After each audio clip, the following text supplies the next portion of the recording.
Ito na may karugtong na mga idol. Hahaha, comment nga kung may active pa dito. Kabanata 2031, Pagkawasak ng Demigod. Hayaan mo siya. Panaginip Jingzai. Sa kanyang katayuan at posisyon, ang pangakong ito ay napakahalaga. Ngunit pagkatapos niyang magsalita, nakaharap sa mapanuksong mga mata ni Yunche, maging siya ay biglang naramdaman, na tila marami siyang sinabing kalokohan. Pangarap ng mga insekto. Ang mga salita ni Yunche ay sarkastikong sinabi, hindi ko pa narinig ang pangalang ito. Tungkol sa iyong karangalan. Alam na alam mo kung sino si Meng Mengzhou, at bilang kanyang tagapag-alaga at supervisor, pumikit ka sa kanyang mga aksyon, hindi tumigil, karapat-dapat ka bang banggitin ang dalawang salitang ito. Tumaas at bumagsak ang dibdib ni Meng Jingzai, at labis siyang nagalit, ngunit hindi ito ganap na patungo kay Yunche, higit sa kalahati nito ay kay Meng Zhenzhou. Gusto niyang huminto at manghimok, ngunit kaya ba niyang huminto at manghimok? Matapos maranasan ang dagat ng hamog, dapat kang makipagsapalaran sa iyong katawan at pasiglahin ang iyong isip sa panganib na makalusot. Ngunit si Meng Mengzhou ay magugulo kapag nahaharap sa isang bahagyang mas mapanganib na abyssal beast. Matapos tuluyang makatakas mula sa panganib, tatakas siya pabalik sa labas ng fog sea na parang isang matapang na aso, at pagkatapos ay ilalabas ang kanyang galit sa pamamagitan ng pagpapahirap sa ilan sa mga mahihina sa labas. Binigyang kahulugan niya ang "Mud cannot hold up a wall" tipik. Si Meng Jingzai ay kasama niya bilang kanyang tagapagturo hanggang ngayon, at siya ay pinilit na itali sa kanya sa buhay na ito. Bilang isa sa dalawang lehitimong anak ng Diyos na si Wu Meng, orihinal na ipinagmamalaki niya ito, at ang batang Meng Zhenzhou ay talagang karapat-dapat sa salitang henyo, at pinuri ng lahat. Kabilang si Wu Meng. Malaki ang pag-asa ng Dream God Lord Meng Kongchan. Ngunit nang maglaon, sa pagsilang ni Meng Jianyuan, ang bunsong anak ni Meng Kongchan, at ang maagang paggising ng kanyang pagka-Diyos, ang katayuan ni Meng Zhenzhou sa Dreamweaver Kingdom ay bumaba ng husto. Sa ilalim ng malaking agwat, ang kanyang isip ay ganap na gumagala, at gusto niyang sugpuin si Meng Zhenzhou sa lahat ng bagay. Si Jianyuan, ngunit sino si Meng Kongchan, paanong hindi niya maintindihan ang kanyang mga iniisip at lalong hindi nasisiyahan sa kanya. Tuldok-tuldok, sa kabutihang palad, namatay si Meng Jianyuan, at, accidental, ang kanyang pagkamatay. Ngunit hindi gumaan ang pakiramdam ni Meng Zhenzhou ng matagal. Pagkalipas lamang ng 2 taon, ang kanyang kapatid na si Meng Jiangxi, na noon pa man ay katamtaman at katamtaman, ay biglang nagising sa pagka-Diyos, at naging Dreamweaver Divine Child ngayon. Sumabog ang mentalidad ni Meng Zhenzhou. Bagamat si Meng Jianyuan ay isang walang katulad na henyo na gumising sa kanyang pagka-Diyos mula pa noong siya ay isinilang, siya ay bata pa, walang alam sa mga makamundong gawain at puso ng mga tao, at madaling pinagplanuhan. Ngunit ang Dream Creek ay ganap na naiiba. Noong siya ay nasa negligible, siya ay natutulog at hindi nakakaakit ng pansin sa kanyang katawan. Matapos gisingin ang kanyang pagka-Diyos, para siyang balina na bumabagsak sa dagat, niyanig ang buong kaharian ng Dreamweaver. Ang mga umaagos na batis ay tuluyang nagsanib sa dagat. Bagaman malawak ang usap-usapan na ang pagkamatay ni Yuanji sa Dreamland ay sanhi ng iba pang mga banal na kaharian, marami rin ang lihim na naghihinala na ito ay ginawa ng Dreamland, ngunit walang ebidensya. Gayunpaman, hindi maiiwasang maging maingat si Meng Jiangxi sa kanya, at hindi siya nagpakita ng awa kapag pinipigilan at tinatapakan siya. Si Meng Zhenzhou, na ang pag-iisip at pareho ng bumagsak, ay masasabing walang pag-unlad sa nakalipas na ilang taon. Sa kabaligtaran, ang kanyang pag-uugali at paghawak sa mga bagay ay lalong naging hindi mabata. Hindi siya nang ahas na huminga sa harap ni Meng Jiangxi. Sa labas, siya ay malabog, maluho at baliw. Ilabas mo ang iyong sama ng loob ng hindi mabilang na beses. Sa pagkakataong ito, binaigo ng pagsubok sa buhay si Meng Jingzai hanggang sa puntong muntik na siyang sumuko. I even sighed in my heart more than once. This Meng Mengzhou is simply a shame to the kingdom of Dreamweaver. Gayunpaman, hindi mahalaga kung gaano siya kahirap, siya ay anak ng ***** kung tutuusin, at ang kanyang kaligtasan ay dapat pangalagaan anuman ang mangyari. Sinubukan ni Meng Jingzhe ang kanyang makakaya na pagkalmayan ang kanyang puso, at bumalik sa kalmado ang kanyang ekspresyon. Yunche, maaaring hindi ka maniwala sa akin.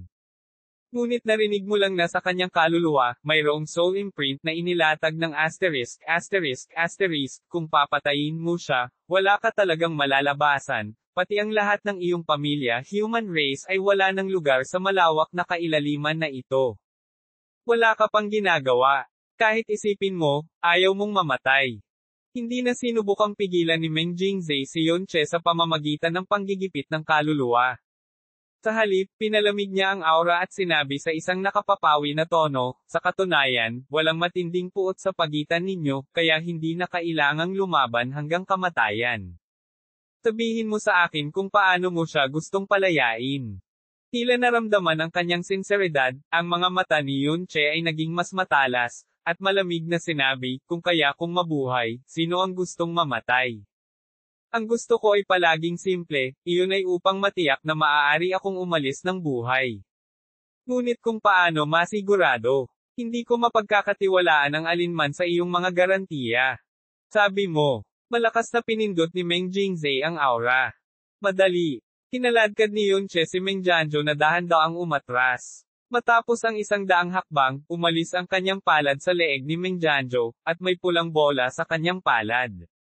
Bahagyang naramdaman ni Meng Jingzhe na may kakaibang space aura na lumulutang sa itaas. Ang Space Profound Stone na ito ay maglulunsad ng tuloy-tuloy na 5-breath transmission profound array. Mabagal na sinabi ni Yunche, ang konektado dito ay isa pang teleportation great formation. Dadalhin ko siya doon, at hindi ka makakasunod. Pagkatapos ng 5 paghinga, kapag malapit nang mawala ang teleportation profound array na ito, ay teleport ko siya bumalik. Sa ganitong paraan ko lang masisiguro na makakatakas ako ng hindi nasaktan. Malalim na sumimangot si Meng Jingzhe, ngunit kung hindi mo ay teleport ang malalim na array pabalik sa loob ng 5 paghinga bago siya mawala. Umisi si Yunche, dahil hindi tayo mapagkakatiwalaan sa isa't isa, mas mabuting patayin ko na siya ngayon. Teka, napasigaw sa gulat si Meng Jingzhe. Bagay din sa buhay. Paano may kukumpara si Yunche sa kanyang mga mata kay Meng Jianzhou? Mabigat lang ang kanyang mga ngipin at sinabing, okay, as you say. Noong una ay gusto niyang magdagdag ng ilang salita ng pagbabante at panggigipit, ngunit hinarap ang nakakatakot na tingin sa mga mata ni Yunche, sa wakas ay nilunok niya ito pabalik. May ganoong kalupit na tao sa labas ng kaharian ng Diyos. Hindi niya hahayaang ilagay sa mata ang matayog na kaharian ng Diyos, at itulak pa siya hanggang sa puntong ito. Very good. Pinaikit ni Yunche ang kanyang mga mata at nagbabala sa huling pagkakataon, hanggang sa huling sandali bago magsara ang transmission of profound array, hahawakan ko siya sa aking mga kamay. Kung maglakas loob kang sumunod, papatayin ka kaagad. Pagkatapos sabihin iyon, nang hindi hinintay na tumugon si Meng Jingzhe, na-activate na niya ang Chen Confirmation Stone sa kanyang kamay. Isang teleporter profound array na 10 talampakan lang ang lapad ay biglang bumukas ng dahan-dahan sa harap ni Yunche. Bilang isang teleporter profound array, ang inilalabas nito ay hindi ang purong puting glow sa pangunawa, ngunit ang malabong pulang-pula na malalim na liwanag na dumadaloy sa paligid. Agad na humakbang pasulong si Yunche kasama si Meng Jianzhou sa kanyang mga braso, at pagkatapos ay nawala sa pulang-pula na banal na liwanag. Mabilis na kumilos si Meng Jingzhe at napunta sa Space Profound Array. Sa sandaling ito, sa wakas ay nagpakawala siya ng isang malakas na hininga, ngunit huminto ang kanyang mga hakbang sa gilid ng malalim na hanay, at hindi siya nang ahas na humakbang pasulong para sa isa pang kalahating minuto. Isang hininga, 2 paghinga, 3 paghinga. Sa kabilang panig, habang lumilipat ang espasyo sa kanyang harapan, hindi huminto si Yunche, at marahas na kinuha si Meng Jianzhou, tumakbo diretso sa malayo sa ang pinakamabilis na bilis. Ikaw. Napaungol na lamang si Meng Jianzhou sa gulat, at nabigla at hindi nakapagsalita sa sobrang kapal na si Yuan Chen. Ang gamulong kalaliman ng alikabok ay tumakip sa kanyang buong katawan na parang bumabaligtad na tubig. Tuldok-tuldok, Pareho silang nasa dagat ng hamog, ngunit kumpara sa nakaraang paligid, ang lugar na ito ay isang ganap na kakaibang mundo, nakakatakot na parang isang kailaliman na umiiral lamang sa mga bangungot. Apat na paghinga.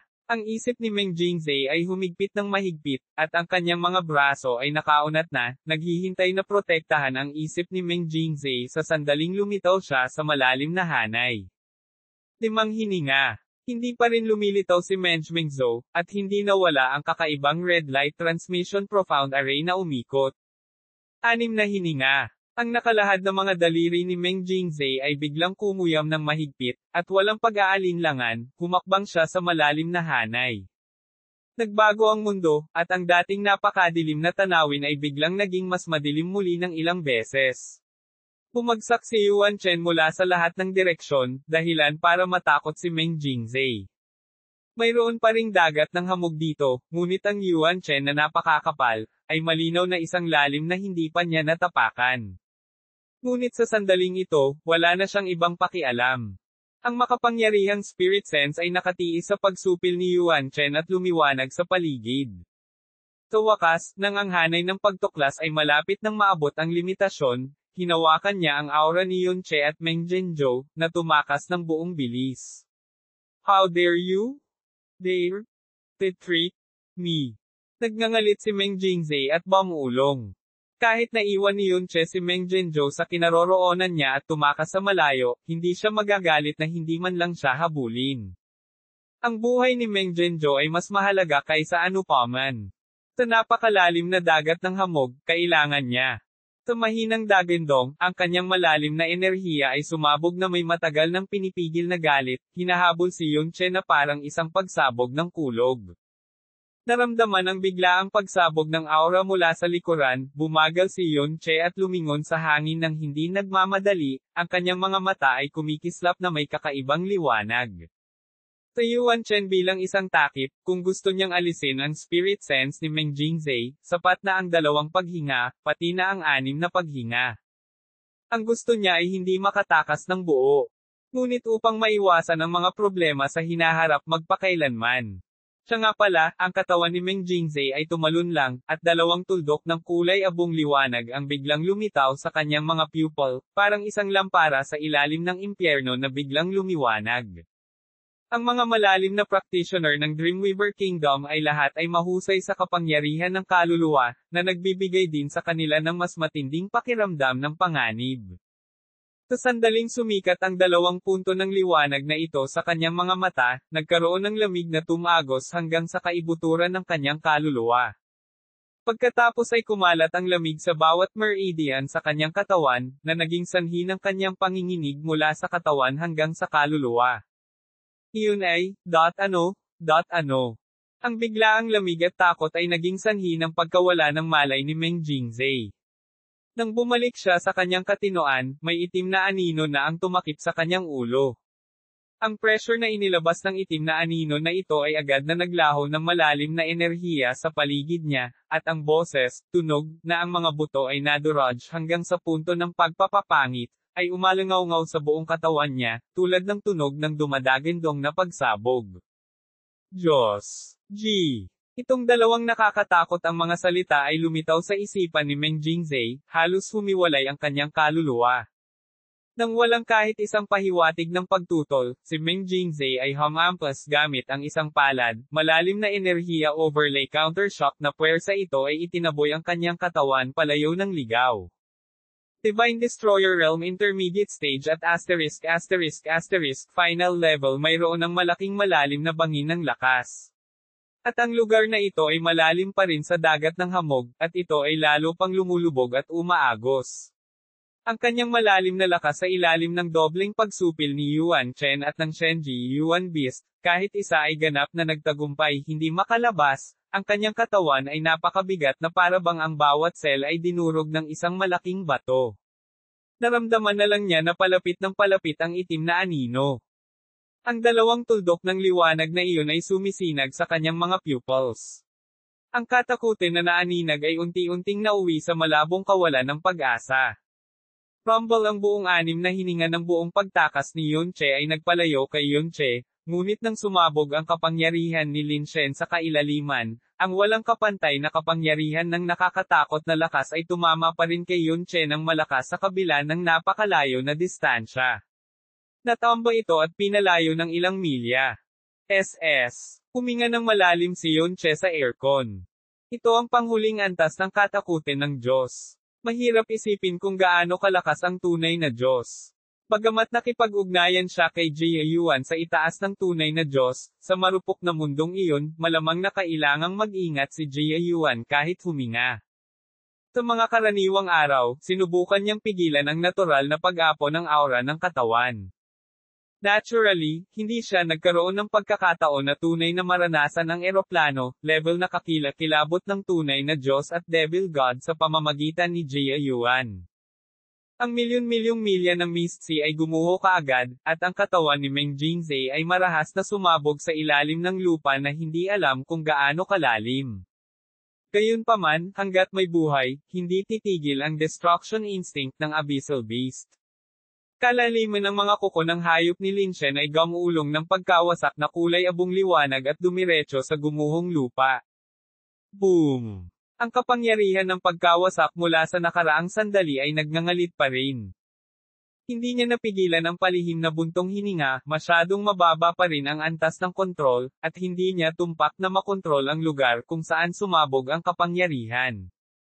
Kung hindi, kaya niyang tumayo sa ibabaw ng ulo nito at mag-enjoy sa palabas. Ang figure ni Meng Jingzhe ay nagmamadaling lumabas mula sa maulap na dagat ng lupa na gumuho. Ang kanyang mukha ay walang dugo, ang kanyang katawan ay kalahating mantsa ng dugo, ang kanyang kaliwang braso ay nabali, at may isang pilak na mahabang espada sa kanyang kanang kamay. Lumingon siya at bumaril patungo sa dalawang pinakakapansin-pansing punto. Ang madilim na liwanag, ay ang mga mag-aaral ng kailaliman ng Lin Shen. Sa sitwasyon ng kamatayan, ang tanging pagpipilian ay ang ipaglaban ang buhay ng isang tao. Klang! Tinaksak ang kalaliman sa mga talukap ng mata ni Lin Shen gamit ang isang lumilipad na espada na nagdadala ng kapangyarihan ng isang demigod, at ang tunog na ginawa nito ay ang pagbangga ng metal ng mga conical na tainga sa sukdulan. Ito ay hindi pangkaraniwan para sa isang taibak na kontrolado ng isang demigod mula sa kaharian ng Diyos na gagamitin. Ngunit bilang isang hayop na tagapag-alaga, ang katawan ni Lin Shen ay napakabagsik na ang pilak na espada ay tumilapon sa malayo sa tunog. Kung saan ito nasaksak, may kalmo lang na wala pang 1 pulgada ang lalim, at ni isang patak ng dugo ay hindi mailabas. Tuldok. At ang kailaliman ng Lin Shen's Killing Giant Claws ay tumama kay Meng Jingzhe. Boom! Ang tumatakas na demigod ay natama ng kuko na parang mababang langaw. Malungkot na umalangaw-ngaw sa mga tainga ni Yun Che ang tunog ng mga sirang buto. Agad na nakilala ni Yun Che na ang gulugod ni Meng Jingzhe ang brutal na nabali. Kapag nabali ang gulugod, ang demigod ay hindi rin pinaganya. Isang mapurol na dagandong ang pinakawalan ni Lin Shen, at ang mga kuko ni Kilin ay bumagsak patungo sa baliw ni Meng Jingzhe. Boom! Bang! Boom! Boom! Ang mga pag-atake ng Abyss Beast ay hindi ganoon ka-fancy, sila talaga ang purong kapangyarihan ng pagsira. Sa tuwing tinatamaan ang mga kuko ng Kilin na naglalaman ng kapangyarihan ng mga Diyos, kumukulo ang lupa at manginig ang kalawakan. Ang demigod na aura ni Meng Jingzhe ay mabilis na tumutulo, humihina at humihina. Tuldok-tuldok. At tulad ng paglalante ng aura ni Meng Jingzhe nang halos hindi na ito mahahalata, biglang huminto ang pagkawasak.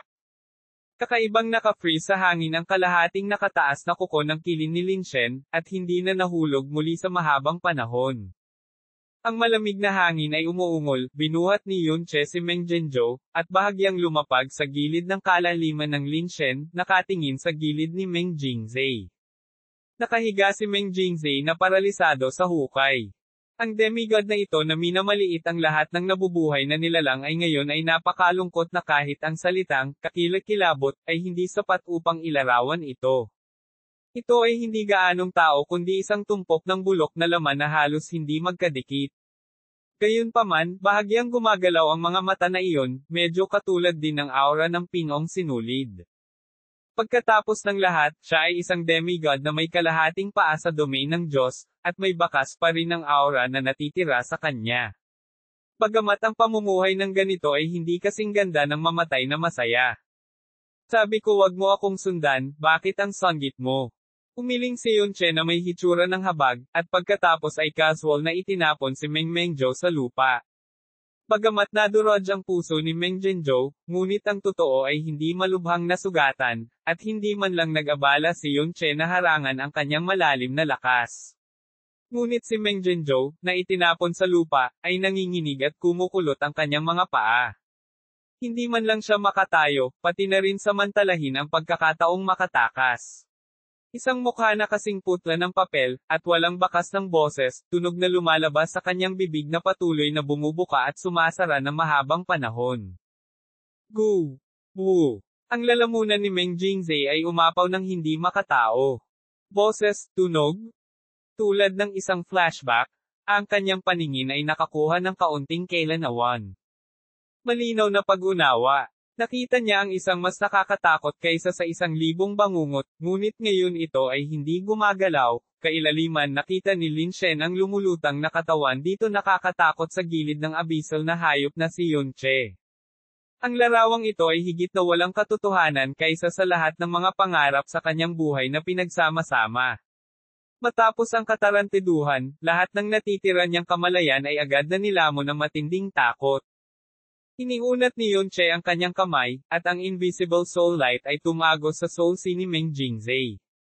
Ang dagat ng kaluluwa ay sinalakay, at si Soul, na nagsanay ng husto sa buong buhay niya, ay walang kamalay-malay na gustong lumaban, ngunit bago pa mapawi ang natitirang kaluluwa, isang tunog tulad ng dragon roar mula noong sinaunang panahon ang biglang tumunog sa dagat ng kaluluwa, na agad na nabasag ang kanyang kaluluwa, natitirang kapangyarihan ng kaluluwa. Well, pinawi ni Yunche ang kanyang soul power at mahinahong sinabi, mukhang walang soul imprint. Tama, sino ba ang handang ikalat si soul at iwanan ang soul imprint na may katawan na katulad mo? Ang mga naunang salita ni Meng Zhenzhou ay nagbigay sa kanya ng paalala at ginawa siyang maging mas maingat. Then, go die in peace. Bahagyang pinitik ni Yunche ang kanyang mga daliri, at isang tipak ng malalim na enerhiya ang lumipad patungo kay Meng Jingzhe. Ang tipak ng malalim na enerhiya na ito ay napakahina na hindi man lang nito masasaktan ang isang Divine Essence Realm Profound Practitioner, ngunit ito ay nahati sa pangalawa, na nilipol ang huling pag-asa ng demigod ng kaharian ng Diyos. Sting! Sting! Sting! Master! Sa wakas ay naglabas ng boses, tunog si Meng Zhenzhou ng napakahirap, ang kanyang mga mag-aaral ay lumiliit at mabilis na lumalawak, na parang sisubog sila anumang oras. Hindi na nakasagot si Meng Jingzhe sa kanya, at maging ang huling natitirang kulay ng kanyang halos hindi buo na mga mata ay unti-unting naglaho. Ikaw na naman. Nag-cross arm si Yunche at mahinahong tumingin kay Meng Zhenzhou, sabihin mo sa akin, paano mo gustong mamatay? Ang mga salitang tumama sa aking tainga ay nagpalamig kay Meng Zhenzhou, at agad siyang napaatras, huwag mo akong patayin, huwag mo akong patayin. Malinaw na hindi napigilan ang malalim na lakas, ngunit hindi niya mapawi kahit isang bakas ng kapangyarihan. Nanginginig ng husto ang dalawang paa na tila bay anumang oras ay babagsak. Takot siya kay Yunche, takot sa Abyssal Beast na papatay kay Meng Jingzhe, at mas natakot, ang eksenang magkasama silang nakatayo. Ang pinaka-nakakatakot na bagay sa mundo ay isang bagay na ganap na lampas sa Keitelusen.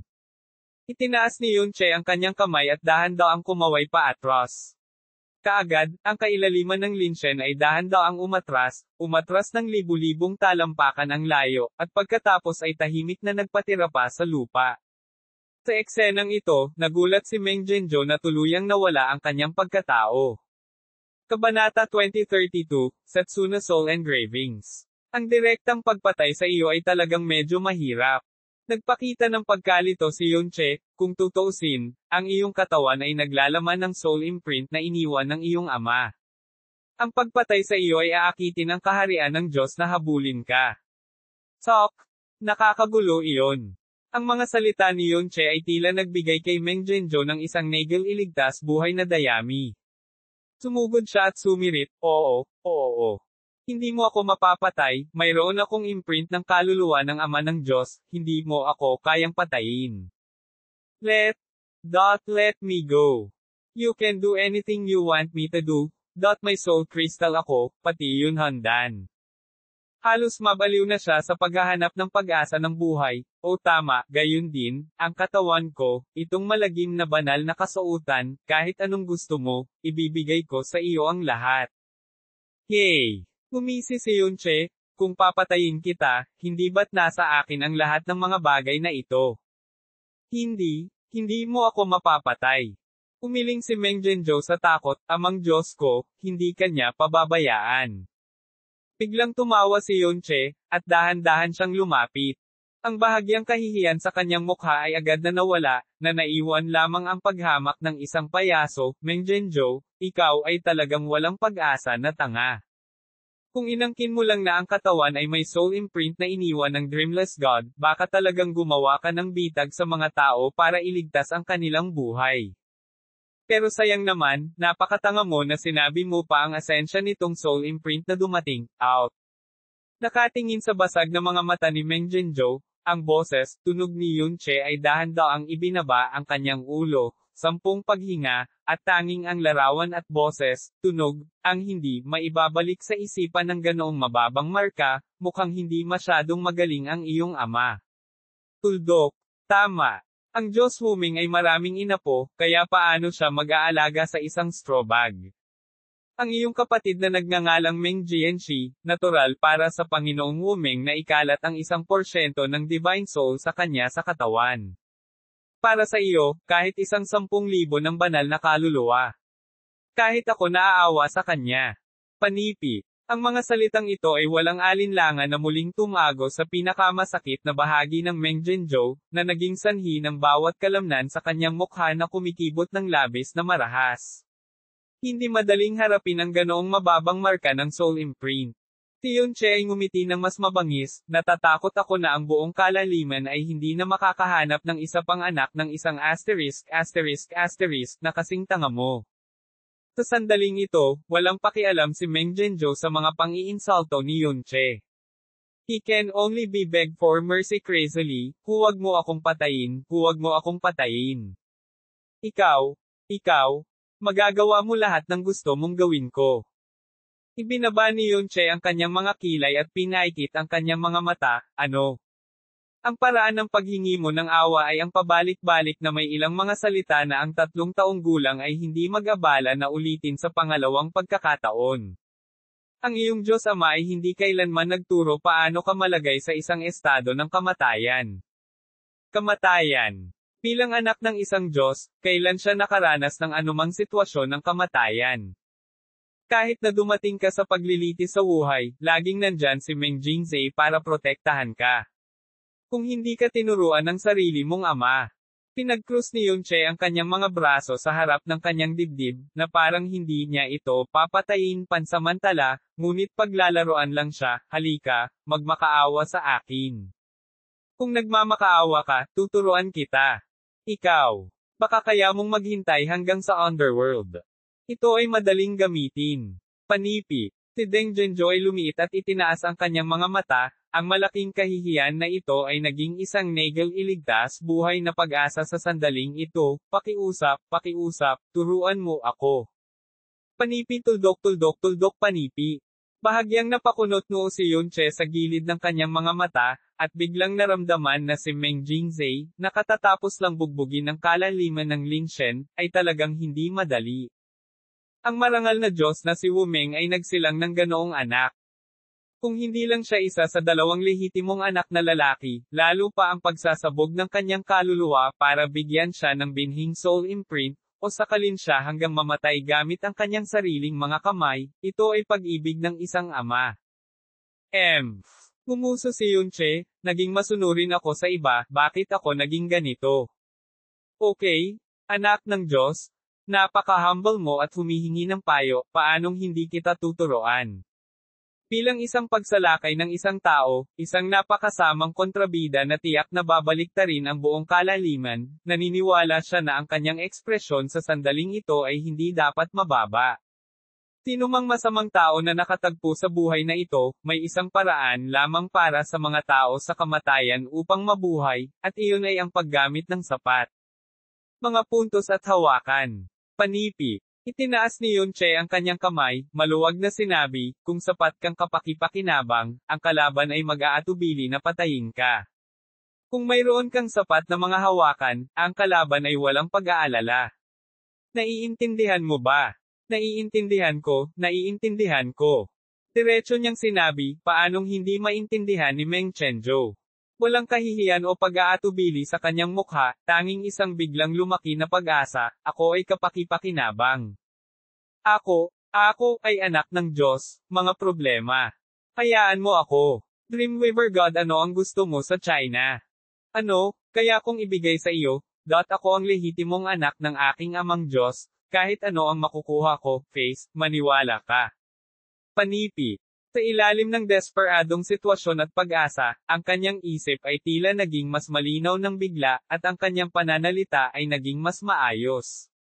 Malamig na tawa ni Yunche, nakakatokso ang mga gamit, ngunit ang pinakamahalagang bagay ay ang hawakan na nagpapahintulot sa mga tao na matiyak na hindi mo ipagkakanulo ang iba at alisin ang mga alalahanin. Kaya, tinitigan niya ang nakakabigay puri na mukha, nasaan ang iyong hawakan? Nang magsasalita pa sana si Meng Jinzhou, biglang iniunat ni Yunche ang kanyang kamay, habang ang palad ay nakaharap sa kanyang ulo. Biglang sumimangot ang boses, tunog, isa lang ang pagkakataon mo. Kung hindi sapat ang sinasabi mo, subukan ko lang kung malakas ang ulo mo. Ito ay hindi sapat na mahirap. Bagamat ito ay aura lamang ng Divine Lord Realm, personal niyang naranasan ang kakilakilabot na kapangyarihan ni Yunche at hinding-hindi siya magdadalawang isip na maaari niyang sumabog ang kanyang ulo sa isang iglap, hindi banggitin ang kanyang likuran, na binugbog din si Meng Jingzhe sa isang meat pie na buhay. Halimaw sa kailaliman. Matigas ang lalamunan, pagkaraan ng ilang sandali, nilunok niya pabalik ang handle na sasabihin niya. Sa wakas, kinagat niya ang bala at nanginginig, boses, tunog sabi, Meng Jian Yuan, pinatay ko. Panipi tuldok panipi. Si Yunche ay mukhang malamig, na may bakas ng pagkabigo sa kanyang mukha, at pagpatay na layunin, Meng Jian Yuan. Ano ba iyon? Ito ba ang tinatawag mong hawakan mo? Parang gusto mo ring subukan kung malakas ang ulo mo. Hindi. Si Meng Jinzhou ay labis na natakot kaya siya ay bumagsak sa lupa saglit, umiling-iling ang kanyang ulo. Hindi niya inaasahan na hindi malalaman ng kaharap niya ang pangalang, Meng Jian Yuan. Si Meng. Si Meng Jian Yuan ay hindi bagay, siya ay Divine Child. Siya ang Dreamweaver na Divine Child bago si Meng Jianxi. Iniisip ng lahat na siya ay pinaslang ng ibang kaharian ng mga Diyos, ngunit sa katunayan. Ako talaga ang pinatay. This is really my biggest clue. If my father know about it, hindi lang ang tatay ko, pati ang buong Dreamweaver Kingdom ay hindi ako kukonsentihin. Nang inig si Meng Jinzhou sa boses, tunog at nagsalita ng mabilis hanggat maaari, sa takot na biglang kumilos si Yunche. Panipi tuldok panipi. Sa itsura ng mukha niya, parang hindi siya nagsisinungaling. Yunche bahagyang ipinikit niya ang kanyang mga mata, ang kapatid na pumatay sa kanya ay mula sa kanyang sariling kaharian. Banal na anak, dapat sabihin na ang taong ito ay dating heartthrob Poison Hand, isang walang awa na tao. Kasabay nito, ipinapakita rin nito na si Meng Jinzhou noon ay dapat na halos hindi kwalipikadong makipagkompetensya sa Dreamweaver Divine Child. Ganito na ba ang ugali mo ngayon? Mukhang hindi madaling pakisamahan ang Dreamweaver Divine Child ngayon na si Meng Jianxi. Malamang na siya ang tumapak kay Meng Jinzhou, na dating may masasamang ambisyon, sa putik kung saan hindi na siya naglakas loob na itaas ang kanyang ulo. Gayunpaman, karaniwan na para sa magkapatid na mag-away sa isa't isa para sa katayuan. Ganito rin ang kalagayan ng mga maharlikang pamilya sa mortal na mundo, lalo pa ang pinakamataas na kaharian ng Diyos. Hindi ito ang mensahe tungkol sa kaharian ng Diyos na gustong linlangan ni Yunche, at wala man lang kahit katiting na interes dito. Gayunpaman, ipinakita niya ang isang napaka-emosyonal na hitsura, ikaw. Pinatay ang dating pangarap na manghahabi na Divine Child. Ikaw ba ay isang mahinang katulad mo? Bago ka gumawa ng mga kasinungalingan sa kabilang buhay, dapat kang umihi upang ipakita ang iyong sariling birtud. Brief. Biglang lumilitaw ang kidlat sa palad ni Yunche, at ang layunin ng pagsira sa pagngangalit ay inilabas sa pagitan ng pagkaluskos. Si Deng Zhenzhou ay nagpakawala ng kakaibang sigaw ng takot, bumagsak ang kanyang mga braso sa lupa, at gumawa ng nalilitong sigaw para sa awa, hindi ako nagsisinungaling, lahat ng sinabi ko ay totoo. Kung ikaw ay hindi, huwag kang maniwala, maaari mong tuklasin ang aking memorya. Sa sandaling sinabi niya ito, ang kanyang mga mag-aaral ay lumaki, na parang hinawakan niya muli ang Nagel iligtas buhay na dayami, oo. Tingnan mo ang aking alaala. Kung magsinungaling ka kahit kalahating salita, ikaw ay parurusahan ng langit at lupa.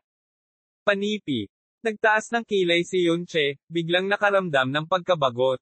Pagkatapos ng kalahati ng presyon, siya ay talagang itinaas ang lumabas sa kanyang sarili. Ang karaniwang gawain ni Devil Empress, talagang gumagana sa anumang mundo. Hindi, dapat sabihin na ang mga buto ni Meng Zhenzhou ay napakalambot na, malayo sa kanyang napakababang inaasahan. Medyo naging malumanay ang kidlat sa kanyang kamay. Pinaikit ni Yunche ang kanyang mga mata at tumingin sa kanya. Pagkaraan ng ilang sandali ay nag-isip, sinabi niya, okay. Kung kinukumpirma ko na hindi ka nagsisinungaling pagkatapos ng aking pagsisiyasat. Kung talagang mayroon kang ganitong hawakan at kakayahan, maaari ko talagang isaalang-alang na palayain siya. Ikaw. Kung tutuusin, sino ang tatanggi sa isang kaibigan mula sa kaharian ng Diyos na hindi magtatraidor sa kanya? Tuwang-tuwa si Meng Zhenzhou at patuloy na tumango, ikaw, mag-imbestiga ka lang. Nasa iyong mga kamay ang buhay ko, anong lakas ng loob mong magsinungaling? Nagkusa siyang lumapit, at nang idiin ng palad ni Yunche ang kanyang ulo, binuksan niya ang kanyang kaluluwa at sinabing may nakakabigay puri ng ngiti sa kanyang mukha. Sa pamamagitan ng pagkilos na ito, mula ngayon, masusunod ko lamang ang iyong mga salita. Hehe, hehe. Hindi siya nakaramdam ng kahihiyan, at naramdaman pa niya na hindi naging tama ang kanyang pinili. Dangal. Karangalan o kahihiyan. Hawakan. Wala nang mas mahalaga kaysa iligtas ang iyong buhay ngayon. At ang kabilang partido, ay isang out-and-out na halimaw. Ang halimaw na maaaring gumawa ng nakakatakot na abisbis na masunurin. Ang eksena ng kalaliman ng Lin Shen na gumagapang sa mga kamay ni Yunche habang masunurin ay gumagapang, mas natakot siya ng hindi mabilang na beses kaysa sa pagpatay mismo ni Yunche kay Meng Jingzhe. Malungkot na namatay si Meng Jingzhe sa kanyang mga kamay. Kung mailigtas lang niya ang kanyang buhay, ganyan na. Tumigil ka na sa pagsasalita ng kalokohan. Malamig na sumigaw si Yunche, at ang kapangyarihan ng kaluluwa ay lumakas ng marahas, direktang sumalakay sa dagat ng kaluluwa ni Meng Zhenzhou. Ang lakas ng kanyang kaluluwa ay bumuhos ng walang anumang pagtutol o pagtutol, at walang palatandaan ng pagsasamantala sa backlash. Dahil naramdaman ang panghihimasok ng kapangyarihan ng kanyang kaluluwa, mabilis na nagkusa si Meng Zhenzhou na hawakan ang alaala ng kanyang pagpaslang kay Meng Jianyuan sa kaluluwa ni Yunche. Kakaibang kumislap ang mga mata ni Yunche, at ang profound handle ay biglang bumaril, kasunod ng kapangyarihan ng kanyang kaluluwa diretso sa soul sea ng Meng Jianzhou. Tiyak na matagal na niyang hindi ginagamit. Profound handle soul engravings. Upang makakuha ng mas marami at malalim na impormasyon tungkol sa kaharian ng Diyos hanggat maaari, ang pagnanakaw sa alaala ng isang mahalagang tao sa kaharian ng Diyos ay walang alinlangan ang pinakamahusay at pinakamabilis na paraan. Mula nang biglang nagbago ang profound handle, ang kaisipang ito ay nakabaon na sa kanyang kaluluwa. Pero alam niya na masyadong idealistic ang ideyang ito.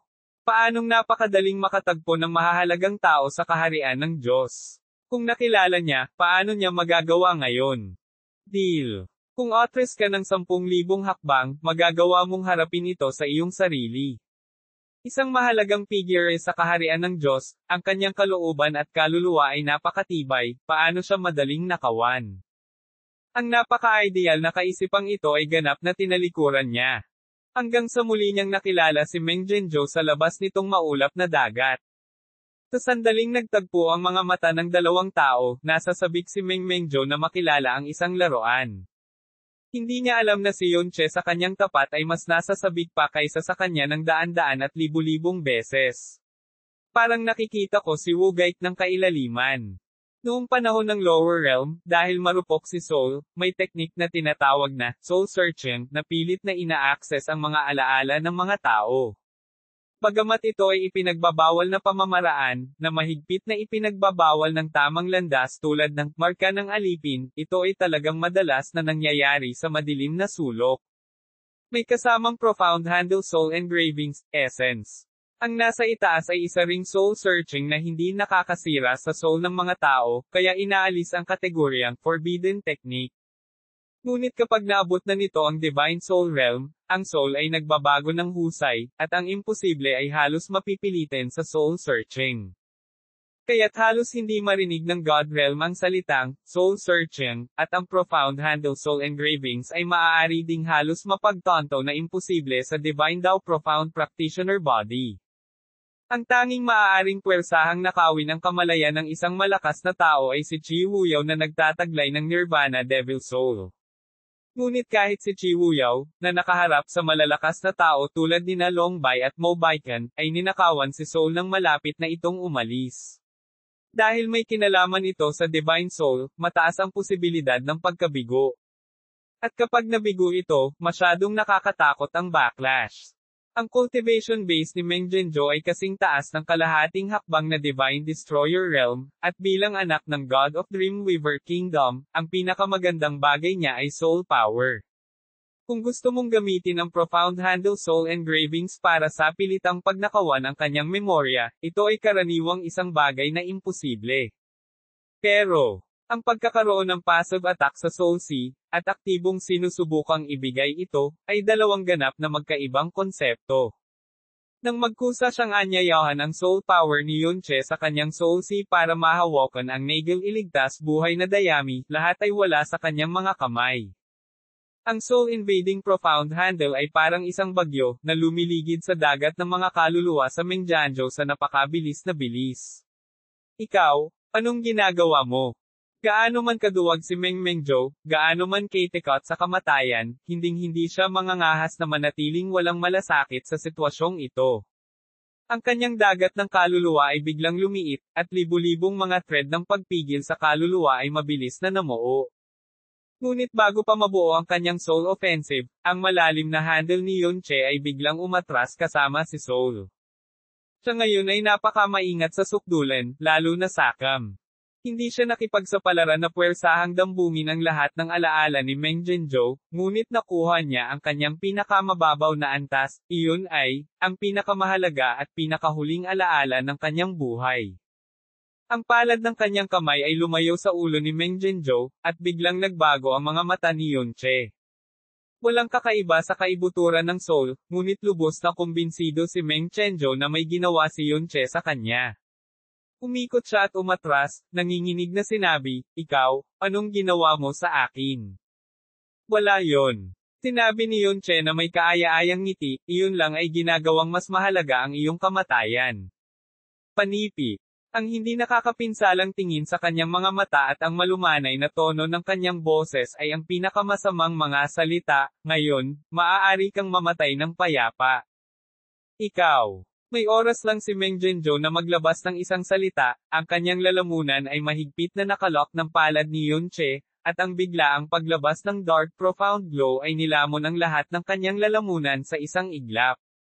Hindi na niya maibigkas ang tinig tunog na pagmamay-ari ng tao, at tanging namamaos na hiyaw ng sakit at kawalan ng pag-asa. Sa isang kisap mata ng kanyang braso, si Meng Mengzhou ay itinapon sa mga kuko na itinaas ng Abyss Lin Shen sa tamang sandali ng may mahusay na katumpakan. Bang! Ang mga kuko ni Qilin ay lumipad pababa at walang awa na humakbang sa katawan ni Meng Zhenzhou. Karamihan sa mga buto sa katawan ay agad na nabali, at mayroong hindi mabilang na mga bitek sa mga panloob na organo. Hindi siya namatay sa lugar, ngunit sa ilalim ng napakalaking presyon ng kalaliman ng Lin Shen, wala ng pag-asa para sa kanya na kumilos man lang ng isang daliri, lalo pa ang pagtakas at pagpupumiglas. Ang tanging makapagpapatunay sa kanyang pag-iral ay ang nakakaawang daing na parang alitan ng papel de liha. Ang anyo ni Yunche ay natakpan ni Yuan Chen at dahan-daang nawala sa alikabok. 10, 9, 8, kuwit-kuwit, kuwit-kuwit, 2, 1. Bahagyang idiniin ni Yunche ang kanyang hinliliit. Boom! Ang dagandong ng kalamidad ay umalangaw-ngaw sa kanyang likuran, at ang dagat ng hamog na itinapon ay may halong hindi mabilang na mga sirang buto at bula ng dugo mula sa Meng Jianzhou. Malungkot na namatay si Meng Jianzhou, ang anak ng Diyos ng Dreamweaver Kingdom. Ang Tenbretsi na nakita ng kanyang ama na si Dreamless God na si Meng Kongtian ay natapakan siya ng kalaliman ng Lin Shen at pagkatapos ay nawasak sa mga debris gamit ang isang kuko. Ayon kay Lin Shen sa Lin God Realm, ang pagkakaroon ng kailaliman na ito ay kilala si Lin Shen sa kailaliman, at maaaring makilala ito ni Meng Kongtian. Bagamat pinrotektahan ni Meng Jingzhi si Meng Jingzhi sa Meng Jianzhou, napakamakatwiran na pareho silang namatay sa kuko ng isang nakakatakot na abyssal beast. Kung bakit sila napunta sa napakalalim na dagat ng hamog, yan ang dapat isaalang-alang ni Meng Kongtian. Ang pumatay kay Meng Jianzhou ay ang kailaliman ng Lin Shen. Ano ang kinalaman nito sa kanya Yunche? Gayunpaman, ang higit na pinaniniwalaan ni Yunche ay nasa antas ng tulala ni Meng Jianzhou. Si Meng Kongtian ay maaaring hindi magpadala ng mga tao sa malalim na dagat ng hamog para sa kanyang kamatayan. At most, magpapanggap siyang Father God, kasi it is really not worth it. Matapos hamupo ang kapangyarihan ng pagkawasak, lumitaw si Yunche, lumakad sa teleportation profound array ng hindi nagmamadali, at bumalik sa labas ng dagat ng fog. Zing! Ang teleportation profound array na naglabas ng Crimson Divine Light ay binawi niya. Tinuri niya ang pagkonsumo ng Chen Confirmation Stone, at pagkatapos ay kalmadong itinago ito. Siya ay lubos na nasisiyahan sa ani mula sa Meng Jianzhou. Hindi, dapat sabihin na isang sorpresa. Ang kanyang susunod na layunin ay biglang naging malinaw. Kabanata 2033, Shortcut. Totoong pinatay ni Meng Jianzhou si Meng Jianyuan. Bago ngayon, hindi pa narinig ni Yunche ang pangalan, Meng Jianyuan. Sa katunayan, ang pangalan, Meng Jianyuan, ay hindi kilala ng sinuman sa kailaliman. Kasi, ito ang pangalan ng dating Dreamweaver Divine Child. Sumigaw si Meng Jianzhou ng, pinatay ko si Meng Jianyuan, sa ilalim ng panggigipit ni Yunche. Ito ay talagang isang malaking hawakan. At hindi alam ni Yunche ang pangalang, Meng Jianyuan. Ito ay talagang isang malaking kapintasan para sa isang matalinong tao sa paningin. Meng Jianyuan, bagamat hindi niya lehitimong anak, siya ay anak ni Meng Kongtian, ang na walang pangarap, at ang pinakapabor na babae. Sa oras na iyon, ang lahat ng iba pang 5 banal na kaharian ay mayroong Divine Child Goddess na nagising ng sapat na pagka-Diyos, ngunit kung wala siya sa Dreamweaver Divine Kingdom, may isip kung gaano nag-aalala si Meng Kongtian. Sa lahat ng mga inapo ni Meng Kongtian noong panahong iyon, si Meng Jianzhou ay isa sa 2 lehitimong anak na lalaki at nagising ang 6 na punto ng banal na kapangyarihan.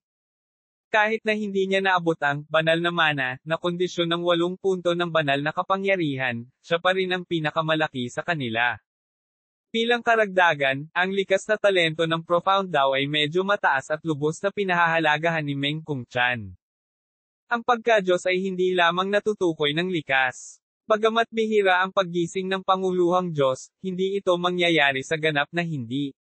Ang lahat, kabilang si Meng Jianzhou mismo, ay umaasa na mangyari ang ganitong uri ng himala, na nagpapahintulot sa kanya na magising sa ika-8 antas ng pagka-Diyos kinabukasan, kaya naging kontemporaryong Divine Child ng Dreamweaver Kingdom. Gayunpaman, si Meng Jianyuan ay isinilang, at siya ay isinilang na may ika-8 antas ng banal na kapangyarihan. Iniwaksi ni Meng Kong Cicada ang lahat ng depresyon sa isang gabi, at ang kanyang mukha ay nagliliwanag. Ang tunog ng tawanan ay sinasabing nag-vibrate sa buong Dreamweaver Kingdom sa loob ng 3 araw at 3 gabi. Ang lahat ng mata, papuri, at inaasahan ng Dreamweaver Divine Kingdom ay nakatuon din sa katawan ni Meng Jianyuan. Para kay Meng Jianzhou, walang alinlangang bumagsak ang kanyang katayuan. Ang ilang mga tao ay magsusumikap kapag sila ay nasa mababang punto. Kahit na sila ay nakatakdang mabaigo, sila ay magpapalaka sa kanilang sarili at tatayo sa abot ng kanilang makakaya. At ang ilang mga tao ay magagalit hanggang sa magkaroon sila ng isang makamandag na puso. Tuldok-tuldok, si Mengmengjo ay walang alinlangan na ang huli, kahit na ang kabilang partido ay may pananagutan para sa kinabukasan ng kaharian ng Diyos, kahit na ang panganib ay napakataas, at minsan malantad, mapapahamak siya. Meng Jianyuan, noong siya ay 10 taong gulang, hindi makapaghintay si Meng Kongqia na pangalanan siyang Dreamweaver Divine Child. Mula din sa araw na iyon, walang pinangarap ang pangalang Yuanji. Umabot din sa sukdulan ng selos ni Meng Zhenzhou sa kanya at mapot na layunin. Bilang lehitimong anak ng Diyos na si Wu Meng at ang pinakamalapit na tao kay Meng Jianyuan, mas alam ni elder brother kaysa sa iba ang kahinaan ng karakter ni Meng Jianyuan at ang mga butas sa kanyang proteksyon. Itinago niya ang kanyang makamandag na puso at matiigang naghintay ng pagkakataon. Sa wakas, naging Dreamweaver Divine Child siya sa Meng Jianyuan. Ito ay kahit na ganap na winasak ang kanyang katawan, at pagkatapos ay ginamit ang kailaliman na core upang palabasan ang lahat ng mga huling bakas ng Abyss Dust. Ang pinakabata at pinakamaikling buhay na Divine Child sa kasaysayan ng Dreamweaver Kingdom ay kamamatay lamang, at walang bakas ng laman at dugo ang naiwan, kaya walang bakas na matuntian. Sa mga panahong iyon, galit na galit si Meng Kongqia na halos mabaliw. Hindi man lang siya nagdalawang isip na basagin ang mga bawal ng Dreamweaver Kingdom at gamitin ang kapangyarihan ng Dreamweaver sa kanyang sariling kamag-anak, kasama na ang kanyang mga inapo. Ngunit sa huli, napigilan sila ng desperadong pagsisikap ng lahat. Tuldok-tuldok, ang kapangyarihan ng Dreamweaver Kingdom ay hindi magagamit sa parehong lahi. Ito ang utos ng ninuno at bawal na iniwan ng dakilang ninuno at hindi dapat labagin. Ngunit ito rin ay naging matapang na suporta ni Meng Zhenzhou. Namatay si Meng Jianyuan, kaharap si Meng Kongqia na galit na nawala ng kontrol ng ilang beses. Ang takot ni Meng Zhenzhou ay higit na mas malaki kaysa sa kanyang pananabik. What makes him temporarily happy is that because, no one can be seen alive but no dead body, everyone. Lalo na si Meng Kongqia ay kinukurot siya hanggang mamatay. Umaasa siya na siya ay buhay pa at walang pagsisikap na tonton ang mga bakas ni Meng Jianyuan. Ang panaginip tungkol sa malalim na kalikasan na imposible ay natagpuan, at ang atensyon ni Meng Kongqia ay mabilis na inilihis. Dahil pareho silang lehitimong anak, si Meng Jiangxi, na palaging tahimik, ay gumising ng 3 punto ng banal na kapangyarihan kinabukasan, at nakamit ang banal na pamana ng 9 na punto ng banal na kapangyarihan. Ito ay mas mabuti kaysa sa panaginip na makita ang kailaliman. Mula sa langit hanggang sa impyerno, at pagkatapos ay sa langit, si Meng Kongqia ay nakaranas ng napakaraming tagumpay at kabiguan sa loob lamang ng 10 taon. Maiisip kung gaano niya pinapahalagahan at pinoprotektahan si Meng Jianxi. Dahil natuto mula sa mga pagkakamali ni Meng Jianyuan, hindi nag-atubili si Meng Kongqia na gambolain ang kanyang pinakamahalagang banal na kaluluwa, iniwan ang kanyang sariling hateng kaluluwa sa panaginip ng kaluluwa ng sapa. Kasabay nito, para pantay-pantay ang pakikitungo sa lahat, ang ilang mas mahalagang mga inapo ay simbolikong inukit din ng parehong soul imprint. Bilang lehitimong anak, natural na nasa listahan si Meng Zhenzhou. Ang pagiging Dreamweaver ng Divine Child na si Meng Jianxi ay bigla ding nagpakita ng kanyang tunay na talino. Ang Dream Creek na nakita ni Meng Mengzhou ay ganap na naiiba sa Dream Creek sa harap ng iba, 2 tao. Ang nakababatang kapatid na ito na minsan ay ginamit lamang niya ang kanyang butas ng ilong upang tingnan ay mas masama kaysa sa kanya, hindi bababa sa daan-daan at libu-libong beses.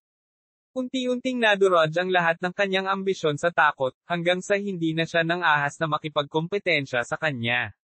Matapos isuko ang sarili ko, hindi na ako nang ahas na magkaroon ng ambisyon. Naiwan ako sa naipon na dilim at hindi kailanman nang ahas na magpakita ng kahit katiting na hinanakit sa harap ni Meng Jiangxi. Ang cultivation base at status ni Meng Jianxi ay bumubuti araw-araw, habang si Meng Jianzhou ay walang pag-unlad at unti-unting naging ganap na tulala. Tuldok panipi. Tungkol doon. Nagkwento si Yun Che kay Li Soo dahil sa pagkabagot. Ang pag-iibigan sa pagitan ng tatlong magkakapatid na sina Meng Jianzhou, Meng Jianyuan at Meng Jianxi ay hindi man lang naging kakaiba, at hindi rin siya interesado rito. Ang pinakainalagaan niya ay ang kapangyarihan ng Dreamweaving ng angkan ng Meng. Ito ang pundasyon na sumusuporta sa isang dakilang kaharian ng Diyos at ang pinakamalakas na kapangyarihan ng Divine Soul sa kailaliman. Lisuo, humanga ka ba sa kakayahan ng Dreamweaving? Sinisiyasat niya. Hindi. Magiliw na sinabi ni Lisuo, naranasan ng sinaunang banal na kapangyarihan ang paglukso ng oras at espasyo, at maaaring hindi na ito ang pangalan noon. Talaga. Bahagyang tumango si Yunche, wala nang haka-haka o pagtatanong. Nung nagkwento ka lang, natahimik ka na. Mabagal na sinabi ni Lisuo, bakit tumibok ang iyong kaluluwa noon?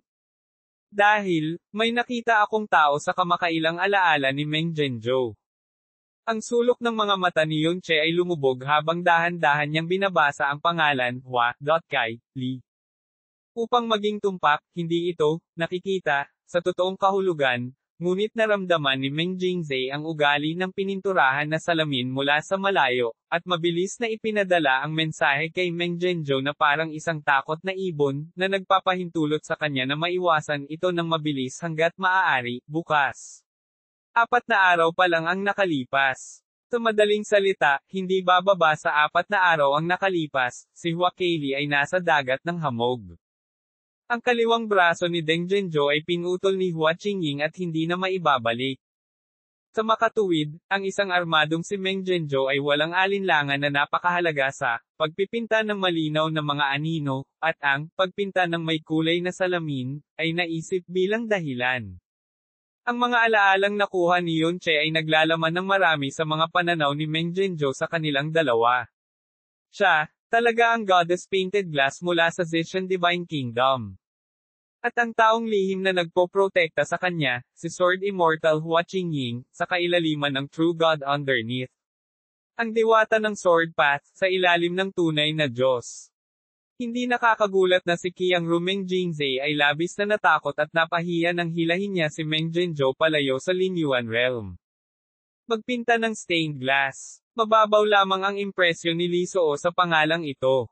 Unti-unti, naalala niya na nagkaroon siya ng maikling pakikipag-ugnayan sa kanya sa mundo ng Linyuan kalahating taon na ang nakalipas. Hulaan ni Yunche na ito ay Zishan Goddess, sa kanya ba nanggagaling ang iyong pintig? Oo. Nakasimangot na tumango si Yunche at ibinaling ang kanyang tingin sa mas malalim na dagat ng hamog, siya ay nasa dagat ng hamog na ngayon. Nalilito si Lisuo, ikaw at siya ay hindi basta-bastang magkaibigan, kaya bakit ka nasa sabik? Dahil, sinabi ni Yunche ang mga salita na nakatakdang hindi maintindihan ni Lisuo, siya ang pinakamagandang shortcut na naiisip ko. Shortcut? Walang alinlangan na si Lisuo ay mayroon lamang mas malaking pagdududa. Dahan daw ang sinabi ni Yunche, ang harapan ko ay isang bangin na dapat baligtarin. At ang natitirang oras sa akin ay wala pang 50 taon. Kinailangan ni Emperor Yuan ng milyon-milyong taon upang makamit ang malalim na Yuanji world na ito. At dapat kong ibagsak ito sa loob lamang ng 50 taon. Sa makatuwid, hindi sa maaari kong piliin na gumawa ng mga shortcut, ngunit dapat kong piliin na gumawa ng mga shortcut, sa anumang paraan gastos. Panipi tuldok. Anong shortcut ang sinasabi mo? Naiintindihan ni Lisuo ang sitwasyon ni Yunche at naiintindihan niya ang kanyang mga salita, ngunit hindi niya maintindihan kung ano ang shortcut na sinabi nito. Maiintindihan mo. Saglit na nag-isip si Yunche at nakasagot lang ng ganito. Hindi na nagtanong pa si Lisuo, at tahimik ding nakatayo si Yunche sa lugar. Matagal siyang hindi kumibo o kumikibo, parang bigla siyang napaisip ng malalim. Ano bang iniisip mo? Tanong ulit ni Lisuo. Si Yunche ay patuloy na nag-iisip, nagmuni-muni pagkatapos ay nagsabi, iniisip ko kung paano lumikha ng kuryosidad. So, kakaiba. Ang sagot na ibinigay ni Yunche sa kanya ngayon ay palaging magpapagulo sa kanya. Ang pag-uusisa ay ang pinakamahalagang simula. Medyo casual na ipinaliwanag ni Yunche, totoo ito para sa kapwa lalaki at babae, baka kasama rin ang creation God. Panipi tuldok panipi. Mukhang naiintindihan ni Lisuo ang intensyon ni Yunche, ngunit ayaw niyang sagutin ang huli niyang halatang paulit-ulit na mga salita. Munting Lisoo. Tila nagtatanong si Yunche, ngunit ang totoo ay sinabi niya sa kanyang sarili, sabihin mo sa akin, kung paano palakihin ang isang babaeng may marangal na kapanganakan, dalisay na kaluluwa, sa ilalim ng proteksyon ng rurok, na nakasanayan ng makakita ng maluho na bagay ng ibang tao, at nakasanayan na niyang makita ang pinakamahusay na mga lalaki sa kailaliman, paano magkaroon ng patuloy na pag-usisa tungkol sa isang lalaki. Hindi ba dapat ito ang domain na magaling ka? Panipi tuldok panipi. Biglang itinaas ni Yunche ang kanyang mga mata, nahuli siya ng sagot ni Lisoo. Sa aking impresyon, si Lisoo ay, nagising, lamang pagkatapos niyang pumasok sa kailaliman. Sa katunayan, bago siya nagkusa na magpakita, nakasama niya ito tulad ni Hiling sa loob ng ilang taon.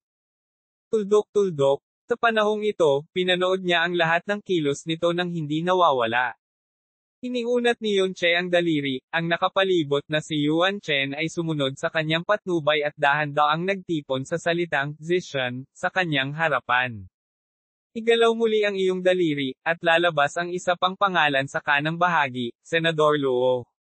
Ang pangalan ng pinakamalakas na banal na kaharian sa 6 na banal na kaharian. Ganito rin ang ugali ni Devil Empress. Ang makita ito sa harap ng iyong mga mata ay madalas na mas malinaw kaysa sa pag-iisip tungkol dito sa dagat ng kaluluwa. Iniunat niya ang kanyang kabilang kamay, sa pagitan ng Zishan, at Senador Luo. Samantala, si Yuan Chen ay dahan-daang gumuhit ng manipis na sinulid. Gayunpaman, iginuhit niya ang sinulid na ito ng napakabagal at nag-aatubili. Tila may labis na kahinaan sa loob nito, isang bakas ng hindi sinasadya, nagulat na kaguluhan. Tatangayin ito ng hangin. Unti-unting nagsalubong ang mga kilay ni Yunche, at lumipas ang mahabang panahon ng hindi namamalayan sa katahimikan, at ang sinulid na nabuo ng alikabok ay tahimik na nawala sa sandaling ito. Nakawala siya ng bahagya, at nang malapit nang bumaba ang mga daliri ni Yunche, biglang bumukas ang mga mata niya. Nang itinaas niya ang mga daliri niya, isa pang pangalan ang nakadikit. Ang posisyon nito ay nasa tapat ng, mas mahigit, sa pagitan ng Zishan, at Senador Luo. Pangarap na paghahabi. Dream. C. The Abyss. Pinulong niya ang pangalang ito na hindi pa pumasok sa isip niya, at ang walang katapusan at malalim na dark profound glow ay biglang pinakawalan mula sa pupil. Dreamweaver. Ang ganda ng pangalan. Pagkatapos ay hayaan mo akong, halika at maghabi ng magandang pangarap para sa iyo. Buzz. Ang palad ng aking kamay ay nagsipilyo, Zishan, Senador Luo, Dreamweaver. Biglang humiwalay at bumalik kay Yuan Chen. Chapter 2034, Magkita-kita tayong muli. Walang alinlangan na napakahirap na makahanap ng isang tao sa malawak na dagat ng hamog kahit na may isang demigod na spirit sense. Maliban kung maaari mong ailakip ang divine sense kay Yuan Chen tulad ni Yunche. Pagdating sa lokasyon kung saan, nakasalubong, ni Meng Zhenzhou ang hua-colored glass ilang araw na ang nakalipas, ang divine sense ni Yunche ay umasa kay Yuan Chen at dahan-daang kumalat sa paligid na parang nagkakalat ng mga ripples. Sa pabalat ni Yuan Chen, mahirap makita ang anyo ni Yunche ng Divine Sense Search. Gayunpaman, ang taong lihim na nagpoprotekta sa hua-colored glass ay ang Sword Immortal Hua Qingying. Ang Peak of God Final Level, isang realm na hindi pa nakikilala ni Yunche at hindi niya alam, kaya kailangan niya maging maingat. Upang makamit ang sapat at kumpletong proteksyon, dapat palaging kontrolin ng isa ang pangkalahatang sitwasyon, at ang pinakamagandang posisyon ay walang alinlangan na mataas sa kalangitan. Sa makatuwid, si Yuan Chen, na nakadikit sa divine sense ni Yunche, ay lumulutang lamang sa mababang altitude sa loob ng isang paa, at gumagalaw sa napakabagal na bilis. Isang araw, 2 araw, 3 araw, sa wakas. Bumukas ang mga mata ni Yunche, naglabas ng nakakatakot na liwanag. Para itong isang diablo na kagigising lang at natagpuan ang biktima na sabik niyang lumunin. Kuwit. Shi! Ang liwanag ng espada ay parang bahaghari, at isang nakasisilaw na liwanag ang kumislap sa madilim na dagat ng hamog. Kasunod nito, ang liwanag ng espada na ito ay sumabog na parang isang bituin, nag-ukit ng 12-dosenang marka ng espada sa espasyo ng harapan, at nabasag din ang 4 na malalalim na hayop na sumugod mula sa kadiliman sa daan-daang piraso sa isang iglap. Ang anino ng espada ay lumipad pabalik sa likod ng babae. Ang katawan ng espada ay parang jade, ang mga damit ay puti na parang nyebe, at walang bakas ng dugo. 43 espada. Mahina ang pag-ungol ng batang babae, at sa isang iglap ay napalitan ng sword intent ang 43 marka ng espada. Ito ay isang eksena na sapat na upang humanga sa mundo, ngunit sa pagitan ng mga labi ng batang babae, siya ay puno ng pagkabigo. 6 na buwan na ang nakalipas, maaari niyang gawing isang piraso ng layunin ng espada ang 39 na marka ng espada. Matapos ang 6 na buwang pagpasok sa bansa ng ganito, masaya siyang nakapagpinta ng malinaw na larawan, ngunit siya mismo ay hindi nasisiyahan. Profound daw cultivation base, nakapart pa rin sa kalahating hakbang na Divine Destroyer Realm. Sa panahong ito karanasan sa dagat ng hamog, hindi mabilang na mga panganib at panganib, personal na karanasan sa katawan naranasan niya ang lahat ng uri ng kalikasan ng tao at puso ng mga tao, na gumagawa ng kanyang aura, ang mga mata ay sumailalim sa mga halatang pagbabago ng hindi sinasadya. Ngunit ang masyadong malakas na Divine Destroyer Realm Barrier ay hindi nagpapakita ng mga palatandaan ng pagluwag. Bagamat madalas sabihin ng aking ama na kahit ang isang henyo ay mangangailangan ng daan-daan o kahit libu-libong taon upang masira ang bottleneck ng banal na pagkawasak. Normal para sa Divine Child Goddess, na nagtataglay ng Godhead, na mablock ng bottleneck sa loob ng daan-daang taon. Gayunpaman, bilang ang tanging perpektong **** sa mga kontemporaryong 4 na Divine Children at Goddess, siya ay isang tao na hindi nakapasok sa Divine Destroyer Realm sa isa lamang. Kung siya ay 19 na taong gulang lamang, tiyak na hindi siya mag-aalala. Pero, tita, mas malalalim pa yata. Ang pagpinta ng stained glass ay malumanay na sabi bagamat iniisip ko ang tiya, talagang kinakausap ko ang aking sarili. Dahil si Hua Qingying ay hindi kailanman tumugon sa kanya mula noong siya ay tumuntong sa dagat ng hamog. Kahit na ilang beses siyang kinubkob ng mga abyssal beast ng Berserk, ang kanyang katawan ay natatakpan ng mga pasa, at kahit na siya ay binalak ng ilang beses, si Hua Qingying ay hindi nagpakita. Tila umalis na siya sa kanyang tabi, iniwan siyang mag-isa na nakaharap sa malawak na dagat ng hamog. Bilang isang Diyosa mula sa kaharian ng Diyos, walang alinlangan na mahirap para sa kanya na makibagay sa kalungkutan dahil siya ay suportado mula noong siya ay bata pa. Gayunpaman, bilang Diyosa ng kaharian ng Diyos, mayroon siyang likas na maharlika at pagmamataas sa kanyang mga buto. Napakaraming tao ang gustong sumama sa kanyang paglalakbay sa maulap na dagat, ngunit lahat sila ay tinanggihan. Tumanggi siya. Sa kalungkutan, sasabihin niya sa kanyang tiyahin ang kanyang iba't ibang iniisip, kagalakan, pagkalugi, mga susunod na layunin o iba't ibang biglaang kapritsyo. Alam niyang nasa tabi niya ito, nakikinig sa lahat ng sinasabi niya. Isang pangungusap. Umalis siya at naglakad ng mas malalim sa maulap na dagat. Tingid sa kanyang kaalaman, tinatamaan na siya ng isang diablo na maghahatid ng kapahamakan sa mundong ito. Unti-unting kumapal ang alikabok at unti-unting lumalabo ang ilaw. Ang mga panganib na nasa lahat ng dako ay ginagawang ang kaluluwa ay halos hindi maglakas loob na magpahinga kahit sandali. Sa makatuwid, walang sino man ang maaaring manatili sa dagat ng fog ng masyadong mahaba. Gaano man kalakas ang kaluluwa, ito ay laging babagsak. Sa katulad na paraan, ang init ng ulo ni Wu Hai sa Heart Soul ay kadalasang mas malaki kaysa sa boost sa Profound daw. Tahimik ang mga yapit ni Hua Keili at mahina ang kanyang paghinga. Bagaman ang kanyang aura at Lion Sword ay hindi pa umabot sa pagiging perpekto ng pagsasanib, malayo sila sa kung ano sila bago pumasok sa dagat ng hamog. Sa itaas ng malayong langit na pinagpatong-patong ng mabigat na Yuan Chen, biglang ibinoling ni Hua Qingying ang kanyang mga mata. Mabagal na lumalapit ang isang figure, patungo sa direksyon kung saan naroon ang eksaktong pininturahan na salamin. Siya. Bahagya akong nagulat, at pumasok sa isip ko ang pangalan ng taong ito. Yung mula sa Lingyuan Realm. Yun Che. Ang eksena ng pagpapahirap ni Yunche sa isang grupo ng Divine Lord na may Divine Sovereign Cultivation Base ay kasing lakas ng isang malinaw na anino at hindi maiwasang mabigla dito, kaya lubos akong humanga sa kanya. At ang taong ito na hindi sinasadyang nasulyapan at hindi na muling magkikita ay talagang pumasok sa dagat ng hamog, at ito ay napakalalim na dagat ng hamog. Cultivation Base. Divine Lord Realm 2nd Level, at ito ba ay papalapit sa isang pambihirang tagumpay? Bahagyang gumalaw ang mga kilay ni Hua Qingying. Mukhang kalahating taon pa lang ang lumipas, at talagang nakatawid na siya sa isang Great Realm at halos dalawang magkasunod na maliliit na realm. Maliban sa espesyal na pamana o malakas na panlabas na puwersa, ang pagpasok sa bansa sa napakaikling panahon ay halos imposibleng bagay sa kaharian ng Diyos.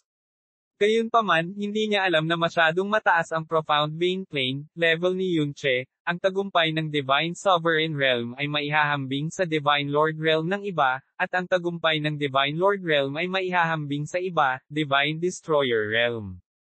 Kung hindi man, kahit na siya ay isang Sword Fairy, hindi niya mapapanatili ang kapayapaan. Sa kanyang paningin, ang poster ni Yunche ay katulad ng pininturahan na salamin, na may mabagal na hakbang at aura na pinipigilan, isang normal na pagkaalerto sa dagat ng hamog. Ang atensyon ay naalis sa kanyang katawan, at ang malamig na mga mata ni Hua Qingying ay biglang namuo sa sandaling ito. Sa lugar kung saan naruroon si Hua Keili, lahat ng gumagala na Abyssal Beast ay nagkataong pareho.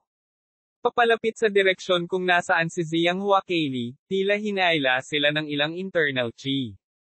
She swept Divine Sense, halos 30. At ang destruction aura nito ay lahat ng Divine Lord Realm late stage o kahit na ang peak. Ang mga abyssal na hayop ay walang malay maliban sa pagkawasak. Ito ang pinakapangunahing karaniwang kahulugan ng kailaliman. Ang direksyon kung saan gumagala ang mga Abyssal Beast na ito ay walang alinlangan na isang mapanganib na pagkakataon lamang. Habang sila ay patuloy na gumagala, isa-isa, unti-unting lumalapit sa hanay ng panganib. Ang alinman sa mga ito ay madaling mahawakan sa pamamagitan ng pagpipinta ng stained glass. Gayunpaman, sa ganoong distansya, kung abalahin ni Hua Keili ang sinuman sa kanila, lahat ng iba pang Abyssal Beast ay maaakit sa kanya sa panahon ng labanan. Noon, hindi pinaalalahanan ni Hua Qingying si Hua Keili, ni gumawa siya ng anumang aksyon. Kung ito talaga ang kaso, ito ay isang tunay na kamatayan para sa Hua Colorful. Nais niyang masaksihan kung hanggang saan kayang magpumiglas si Hua Keili kapag nahaharap sa kamatayan. Ang pagkakataong ito ay maaaring ang pinakamasakit at malalim na aral para sa kanya sa paglalakbay na ito sa Sea of Fog. Malinaw na naramdaman ni Hua Keili ang paparating na panganib, tumigil, at ang Lion Sword ay tahimik na gumalaw sa kanyang palad. Bigla niyang sinaksak ang kanyang espada, at pinunit ng sword light ang madilim na kurtina, direktang bumaril ng daang zang, 333 metro, palayo, at tumago sa isang natutulog na Abyssal Beast. How! Ang Abyssal Beast ay nagpakawala ng galit na sigaw, at isang itim na anino ang sumugod palabas, na may dalang maitim na dugo sa buong katawan nito at sumugod patungo sa pininturahan na salamin. Nag-concentrate si Hua Keili sa pagharap sa kanya, ngunit sa sandaling itinaas niya ang kanyang espada, isang dosenang sigaw mula sa iba't ibang Abyssal Beast ang umalangaw-ngaw sa paligid niya. Ang malalim na enerhiyang inilabas niya ay nag-alerto sa lahat ng paparating na Abyssal Beast. Pagkawasak dahil sa pagnanasa, mahigit isang dosenang nagngangalit na aura ang sabay-sabay ding sumugod sa kanya. Biglang naningkit ang mga mata ni Hua Keili, at dahil sa katwiran niya, binawi niya ang kanyang espada sa isang iglap, naghahanda na tumakas mula sa lugar na ito ng buong lakas. Ngunit ang direksyon kung saan ang 12 ng mga Abyssal Beasts ay bumagsak, perpektong hinaranggan ang lahat ng mga direksyon kung saan siya makakatakas. Ang batang babae ay hindi na umatras, ang Lion Sword ay bahagyang nagwalas, nag-iwan ng isang pangmatagalang marka ng espada sa harap, at pagkatapos ay sumabog sa isang iglap na parang liwanag ng espada na parang nagliliyab na bituin sa kalangitan sa gabi. Chi! Ang katawan ng Abyssal Beast na pinakamalapit sa kanya ay natagos muli ng liwanag ng espada. Bahagyang matamlay ang figure nito, ngunit mas nagngangalit ang mga galaw nito, dumiretso sa mga layer ng liwanag ng espada na parang star curtain, at ang katawan ng Tyrannical ay pinutol din ng patong-patong, sa wakas ay lumalapit sa 3 talampakan. Nabura lahat ng aura. Ang sword light na nagpinta ng 30% ng kulay na salamin ay nullifol din. Sa oras na ito, ang aura ng Abyssal Beast mula sa likuran, mula sa kaliwa, mula sa kanan, mula sa gilid, at maging mula sa itaas ay sabay na sumugod sa kanya. Punatin ito. Napapaligiran ng napakaraming Abyssal Beast na katulad ng Realm. Ang Lion Sword ay payat at eleganteng, ngunit may walang kapantay na kakilakilabot na gilid. Ang Malajade na sword light ay nagdulot ng paglipad ng dugo sa buong kalangitan sa ilang segundo. Kung ito ay mga Abyssal Beast lamang mula sa unang yugto ng Divine Lord Realm, sila ay madudurog ng Sword Curtain. Ngunit sa ilalim ng **** langit at liwanag ng espada, ang katawan ng Abyss Beast na naalis ay natatakpan ng nakakagulat na mga bangin, ngunit hindi ito maputol. Kapag ang mga tao ay lumaban kay Yuan Shen sa dagat ng ulap, sila ay nasa isang dehado na supilan ni Yuan Shen. Isang suntok ng espada ang malubhang na pinsala ng 7 Divine Lord Peak Abyssal Beast at pinalipad sila. Napakaganda ng eksenang ito na maaaring sumikat sa mundo. Ngunit mula sa likuran, ang mga bagong abyssal na hayop ay muling bumangga, na pumipigil sa kanya na magbigay ng isang nakamamatay na pagtugis. Ang lakas ng kanyang espada ay nagbago din sa sitwasyon, at ang mga anino ng espada sa paligid niya ay umaagos, at namumulaklak ay gumawa ng isang espesyal na splash. Napakarilag puting Jade Sword Lotus. Ang mga ulo ng 3 Abyssal Beast ay pinutol, at ang katawan ng batang babae ay nabahiran ng dugo. Ang mga abyssal na hayop na hindi alam kung ano ang dapat katakutin ay lumundag ng husto, at ang mabangis na kapangyarihan ng pagwasak ay sinira ang layunin ng espada na lubhang nagpapahina sa Sword Lotus. 4 na natitirang kapangyarihan ang bumagsak sa pininturahan na katawan ng salamin sa parehong sandali. Bahagyang namutla ang mukha ni Hua Keili, at gumamit siya ng puwersa para umatras gamit ang kanyang espada. Ngunit bahagya siyang nakatakas. Ang 7 Abyssal Beast na nanok-away sa pamamagitan ng kanyang espada ay muling sumugod sa kanya, at ang kapangyarihan ng pagkawasak ng 7 brutal na malamig na kaluluwa ay dumurog sa kanya. Ang pag-iisip na sinubukan ng lahat para makatakas ay tuluyang nabura sa sandaling ito. Ang pagnanais ng pagkawasak ng Abyssal Beast ay ganap na sumusunod sa likas na ugali at hindi titigil hanggang sa kamatayan. Kapag ang bilis ay hindi magkaroon ng isang malaking sapat na kalamangan, ang sapilitang pagtakas ay isang kamalian na imposibleng matanto, ngunit ito ay haantong sa kaguluhan. Higit pang mga Abyssal Beast. Ang mga mata ni Hua Keili ay malamig, ang layunin ng espada ay puro, at ang 5 pandama ay agad na napuno ng malinaw na pangunawa, na parang ang tanging pagkakaroon ng Lion Sword ay nasa mundo. Sa paglabas ng espada ng Lion, ang liwanag ng espada ay wala ng pag-aalinlangan, ang lamig ng yelo ay tiyak. Sa itaas sa malayong kalangitan, tahimik na pinagmamasdan ni Hua Qingying ang mga pagbabago sa estado ng isip at kapangyarihan ng espada ni Hua Keili, at pinagmamasdan ang kanyang puting damit na unti-unting nabahira ng dugo. Chi! Ang napunit na boses, tunog ng sword light ay naging lubhang matalas, at ang isang abyssal na hayop na may mga marka ng espada sa buong katawan nito ay sa wakas ay pinutol ng isang espada, na nagdulot ng ulan ng dugo na mapuno ang kalangitan. Kasabay nito, tumama ang 3 puwersang pangwasak na sabay-sabay na nagpinta ng kulay na salamin.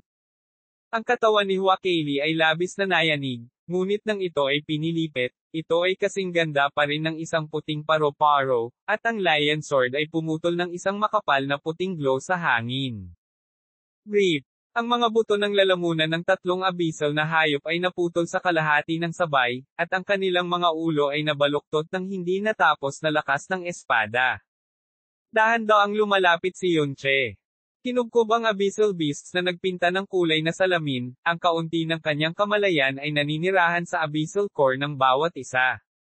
Bagamat wala siya sa pinangyarihan, ang sitwasyon ng labanan ay ganap na ipinakita sa kanyang dagat ng kaluluwa. Napakalakas ng estilo ng espada at layunin ng espada, napakarilag at eleganteng, ngunit naglalaman ito ng napakagandang lakas ng espada, na karapat-dapat sa Zishan Kingdom na dalubhasa sa sword path. Ang Jade Sword sa kanyang kamay, ang Lion Sword, mula sa purong lupa na sinabi sa kanya ni Meng Jingzhe sa alaala ni Meng Zhenzhou. Li Yun. Kuwit-kuwit. Isa-isa, ang mga abyssal na hayop ay pinatay ng Lion Sword, na nag-iwan ng pangmatagalang puting mga marka ng espada na nakaukit sa kulay abong espasyo at lupa. May dugo sa lahat ng dako, at sa ilalim ng patuloy na nagniningning na liwanag ng espada, naaninag ang mga sirang katawan at paa ng 21 Abyss Beast. Bang! Sword intent is obviously messy, and the star and moon pupils of even, including ay medyo nakakalat din. Ang mga mantsa ng dugo ay nakapinta sa stained glass at ang Abyssal Beast na nasa harapan niya ay katawan at sabay na nahati. Nabasag ang Abyssal Beast sa baywang, at ang figure ng batang babae ay bumagsak ng diretso, at ang dugo sa kanyang mukha ay mabilis na umatras habang ang kanyang katawan ay bumagsak. Sa kanan at likod, 3 pang nagngangalit na Abyssal Beast ang sumugod sa kanila. Sa pagkakataong ito, halatang mas mabagal ng ilang minuto ang reaksyon ni Hua Keili. Pumikit lang siya at naglabas si Lion Sword ng malungkot na Janming. Ang profound energy ng protection ng katawan ni Hua Keili ay napunit sa isang iglap, at ang 3 kapangyarihan ng pagsira ay nag-overlap at tumama sa katawan. Ang espada ng Lion Sword ay maaaring namulaklak din sa katawan ng Sanyuan Beast sa parehong oras.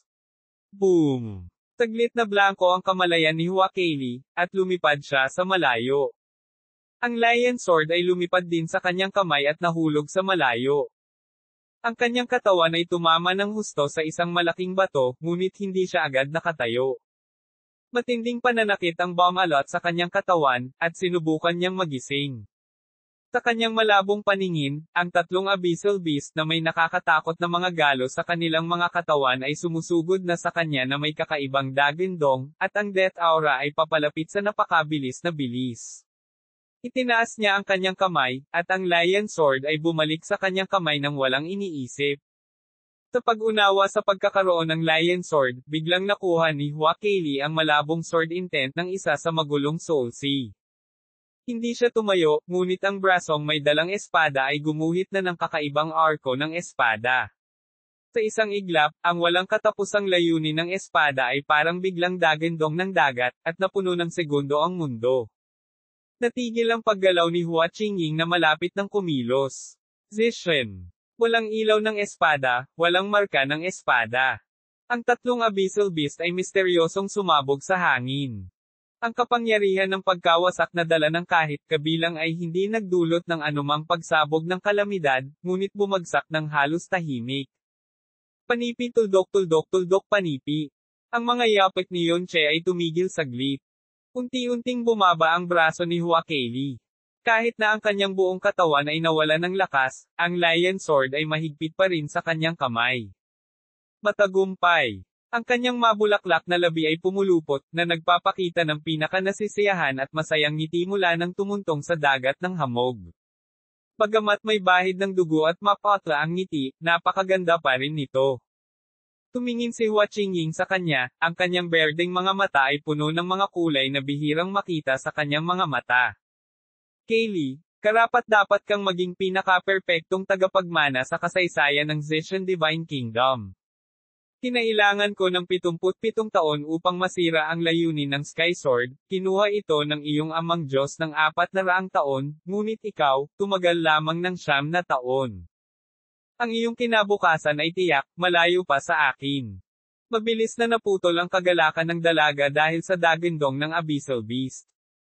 Ang kanyang harapan ay nagpakita ng kulay abong anino ng 2 Abyssal Beast. Nakasandal siya sa Lion Sword, ngunit mahirap kumuha ng sapat na malalim na enerhiya. Pagkagat ng labi, ang sakit ng buong katawan sa wakas ay nagpaluha sa magagandang mata sa hinaing, "Tita, tulungan mo ako, Og. I really have no choice." Habang iniisip niya ito, 2 abyssal na hayop na naging inspirasyon ng pagkawasak ang umungal at sumugod sa kanya. Isang tipak ng invisible sword light ang natipon sa pagitan ng mga daliri ni Hua Qingying, ngunit hindi ito bumaril, dahil ang isang nagmamadaling aura ay humahangos patungo sa kanya sa napakabilis na bilis. Bang! Isang agos ng nagngangalit na hangin ang biglang bumaril, na tumama sa dalawang abyssal na hayop na nagmamadali patungo sa pininturahan na salamin. Ang biglaang pagsabog ng malalim na enerhiya ay nagpatomba sa kanila sa hangin at lumipad na may kasamang mga hiyawan. Isang higanting espada na naglalabas ng kakaibang vermilion light ang lumitaw sa kanyang kamay. Sa isang iglap, ang higanting escarlate na espada ay tumama sa katawan ng abyssal beast. Nagkaroon ng pagsabog, at maging ang kanyang lion sword ay kailangang gamitin ang lahat ng lakas nito. Ang katawan ng abyssal beast na maaari lamang putulin ay nasa himpapawid. Pinaghiwa-hiwalay, ang mga panloob na organo na nahati ay nakakalat sa buong kalangitan. Muling umindayog ang kanyang anyo at lumitaw sa tabi ng isa pang abyssal na halimaw, na tumatama gamit ang kanyang espada. Nagkaroon ng isa pang dumadagindong na dagindong, at ang katawan nito ay direktang nabasag sa 4 na piraso at lumipad palayo sa iba't ibang direksyon.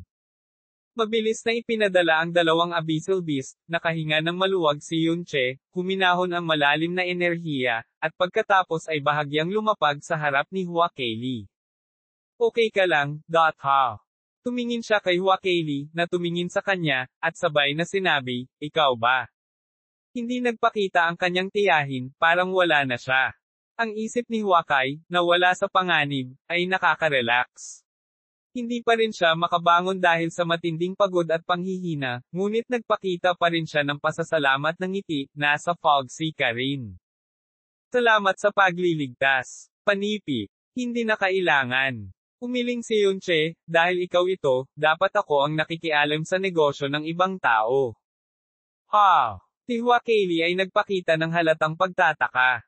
Lumingalinga si Yunche sa paligid at nagsabi, sa ganoong kalaking paggalaw, ang lahat ng abyssal beast sa nakapalibot na lugar ay malamang na naakit, kaya dapat itong ligtas dito pansamantala, at maaari mong pagalingin ang iyong mga sugat ng may relatibong kapayapaan ng isip. Magpaalam ka na. Pagkatapos sabihin iyon, tumalikod si Yunche at umalis. Ang mga kilos ni Yunche ay halatang masyadong nalihis sa inaasahan ni Hua Keili. Halos hindi niya namamalayan na sinabi, sandali. Ikaw. Nagbingi-bingihan si Yunche at mabilis na nawala sa dagat ng hamog. Bahagyang nagulat si Hua Keili, at pagkatapos ay malumanay na sinabi, kakaiba ang tao. Nakilala ko talaga siya ulit, at ang ginawa niya ngayon lang ay aura. Ang mga yapot ni Yunche ay hindi nag-alinlangan o huminto, ngunit pabilis ng pabilis, hanggang sa ito ay malayo, sapat na malayo para humiwalay sa malinaw na anino ng spirit sense. You spent so much effort and used such bad means to save her, bakit ka nagmamadaling umalis? Naguguluhang tanong ni Lee Soo. Dahil ang gusto ko ay hindi iligtas siya. Masayang sinabi ni Yunche, ngunit iligtas niya ako. Panipi tuldok. Anong ibig mong sabihin? Ito ay isa pang salita na hindi maintindihan ni Lee Soo sa ngayon. Hindi nagpaliwanag si Yunche, malalaman mo sa lalong madaling panahon. Lumingon siya at tumangala sa kulay abong kalangitan. Ang bagay na nagpagugol sa kanya sa halos lahat ng kanyang oras ay hindi pagpinta ng mga kulay na salamin, ngunit pagpipinta ng malinaw na mga anino. Ang taas ng kanyang kinatatayuan at ang tanawing nakita niya sa kanyang buhay ay lampas sa kanyang imahinasyon. Sana lahat ng susunod kong gagawin ay matagumpay na maitago sa kanyang mga mata at pagkilala. Kabanata 2035, ulitin ang mga lumang trick. Sa pag-asa ng banal na kahulugan kay Yuan Chen, ang saklaw ng pangunawa ni Yunche sa dagat ng fog ay mas mahusay kaysa sa Hua Qingying sa huling antas ng ******. Bagamat malayo siya sa Hua Keili, siya maaari pa ring mahawakan ang kanyang pag-iral sa pamamagitan ng paglalabo ni Yuan Chen. Humanap ng sapat na malaking itim na bato, sumandal dito si Yunche, iniskan ang nakapalibot na malalim na hayop, pinipigilan ang aura, at tahimik na naghintay ng ipikit niya ang kanyang mga mata, ang makikita sa dagat ng kaluluwa na kamamanghang espada ni Hua Keili. Ito ang Skybreaking Sword. Tumunog ang boses tunog ni Lee Soo, na paulit-ulit na naputol ang pag-replay ng espadang iyon sa kanyang isipan. Binuksan ni Yunche ang kanyang mga mata, nagulat na sinabi, alam mo. Sa mga fragment ng memorya mula kay Nizuan, minsang malinaw na binanggit ng lalaking nagngangalang Susuang, 99 Swords of Zishan, na agad na nagpaalala sa kanya ng kaharian ng Zishan. Panipi. Ang espadang nilikha ni Moe. Ang isa pang tipak ng orihinal na malabo na memorya ay unti-unting naging malinaw sa ilalim ng pagpindot. Sinabi niya sa napakagaan at mabagal na boses, tunog, nagtatanong sa Heaven Sword. Pingtian Sword. Yushan Sword, Zishan Sword, at Heaven Punishing Sword. Biglang gumalaw ang mga mata ni Yunche. Tuldok-tuldok, ang higit na ikinagulat niya ay hindi ang nilinang ng Zishan Divine Kingdom ay ang Zishan Sword na nilikha ng Heaven Punishing God Emperor, ngunit ang mga pangalan ng mga estilo ng espada na ito. Wentian, Pingtian, Yushan, Zishan, Heaven Punishing, tila papalapit sa Heaven's Way ng hakbang-hakbang hanggang sa sila ay masira. Apat na Great Creation Gods ang bawat isa ay may kanya-kanyang misyon na itinalaga ng Primogenitor Goddess. Creation God of Life ay lumilikha at Yasheng, Creation God of Order ay ang pagkakasunod-sunod ng dimensyon, Elemental Creation God ang balanseng elemento, paano naman ang Heaven Punishing God Emperor? Posible kayang, Heaven Punishing, ang misyon na ibinigay sa kanya. Ang Heaven Punishing Sword ay maaari lamang linangin ni Moe. Ito ay ibinigay ng Primogenitor Goddess, tuktok ng sword path sa mundo. Nagpatuloy si Lee Soo sa pagsasalaysay, ang Wentian Sword, Pingtian Sword, Yushan Sword, at Zishan Sword ay nilikha lahat ni Moe. Ang ginawa mo lang sa isip mo ay ang 79 na estilo ng espada ng Skybreaking Sword. Kaya, pansamantalang tanong ni Yunche, ikaw ba ay pamilyar din sa Skybreaking Sword? Panandali ang katahimikan, sumagot siya, si Shike ay mahilig maglakad mag-isa at madalang na magkalapit sa isa't isa. Nizuan, Moe at ako ay palaging may malapit na pagkakaibigan at hindi kailanman naglihim sa isa't isa. Matapos makumplito ni Moe ang paglikha ng Langit Breaking Sword, itinuro niya ito ng buo kay Nizuan at me. Ito ay tinatawag na catching floss, ngunit ito ay talagang nagpapakitang gilas. Masyadong matuwid si Moe, at kilalang kilala siya ni Nizuan at Lee Soo. Ang kanyang maliit na pag-iisip ay talagang maisisiwalat sa isang sulyap. Wala lang akong kapangyarihang pumatay, at hindi gusto ni Nizuan ang sword path. Sa puso lang sila nagpiprint at hindi kailanman nag-practice nito. Kinagat ni Yunche ang kanyang mga labi. Sa katunayan, hindi lamang nilinang ni Nizuan ang 99 Swords of the Sky, ngunit nakipagpustahan din ito kay Moe. Mukhang dahil dito kaya pumayag si Moe upang ibaba ang kanyang mukha at ibigay si Susu sa mga kamay ni Nizuan. Kung gayon naaalala mo ba ang Sword Secret Art? Huwag mo nang maalala. Dahil sa sagot ni Lee Soo, nadismaya si Yunche. Ngunit kaagad, sinabi niya, naalala ko lang. Tama na. Muling lumiwanag ang mga mata ni Yunche, sabihin mo kaagad sa akin. Kung iisipin mo ang iba pang sword secret art sa hinaharap, itatak ang mga ito sa aking kaluluwa sa lalong madaling panahon. Nagpayo si Lee Soo, kung gusto mong linangin ang Heaven Breaking Sword, kailangan mong kunin ang Wentian Sword, Pingtian Sword, at Yushan Sword bilang pundasyon. Hindi mo pa. Ibang tao na yan. Masungit na pinutol ni Yunche ang Creation God, at ang layunin ko ay hindi magsanay ng Skybreaking Sword. Tuldok-tuldok-tuldok. Pagkalipas ng 2 oras, tuluyang bumangon si Hua Keili, na nagpaparamdam pa rin. Siya ay pagod ngunit hindi malubhang nasugatan. Bilang karagdagan, ang gamot na pil na dala niya, na ginagamit upang pagalingin at ibalik ang malalim na lakas, ay ang pinakamataas na pag-iral sa kaharian ng Diyos. Sa panahong ito, ang kanyang malalim na lakas ay nakabawi ng halos kalahati. Si Yunche, na matagal ng tahimik, ay nagmulat din ng mga mata sa oras na ito. Oras na para magsimula. Ang Heaven Smiting Devil Slayer Sword ay lumabas at tumama sa lupa gamit ang isang espada, na naging sanhi ng pagbagsak ng lupa sa ilalim ng kanyang mga paa at lumipad ang graba. Ang mga abyssal na hayop na gumagala ay biglang naalarma sa malakas na ingay, at sumugod sa kanila ng may likas na dagendong. Nakaharap sa abyssal beasts na papalapit mula sa iba't ibang direksyon, si Yunche sa halip na itaboy sila, sa halip ay inalis ang malalim na enerhiya ng katawan at pinahintulutan ang kapangyarihan ng pagkasira ng mga abyssal beast na ito na bombahin ang kanyang katawan. Chi! Boom! Dala ang kapangyarihan ng Berserk, ang Claw of the Abyssal Beast ay matatawag na pinaka-nakakatakot na talim ng pagkawasak sa mundo. Sa isang iglap, nag-iwan ito ng ilang malalim na uka ng dugo na may nakikitang buto sa katawan ni Yunche, sa likod, at nawasak ng isa pang puwersa ng pagkawasak. Butas ng dugo. Sa isang kisap mata, si Yunche ay natatakpan ng mga galos at tumutulo ng dugo. Ikaw. Si Liso ay nagpakawala ng isang nagulat na mahinang helanghing. Sa isang malakas na putok, marahas na pinaalis si Yunche. Nabasag ng katawan ng isang mahabang malalim na uka sa lupa, at nagbuhos din ng isang nakakagulat na mahabang mantsa ng dugo, boom! Panipitandang padamdam. Na-activate si Hades, at ang biglaang pagsabog ng malalim na enerhiya ay nagpatalsik sa umaataking abyssal beast. Ang Heaven Smiting Sword ay lumipad pabalik sa kanyang mga kamay, ngunit ang bogbog na si Yunche ay walang ekspresyon sa kanyang mukha.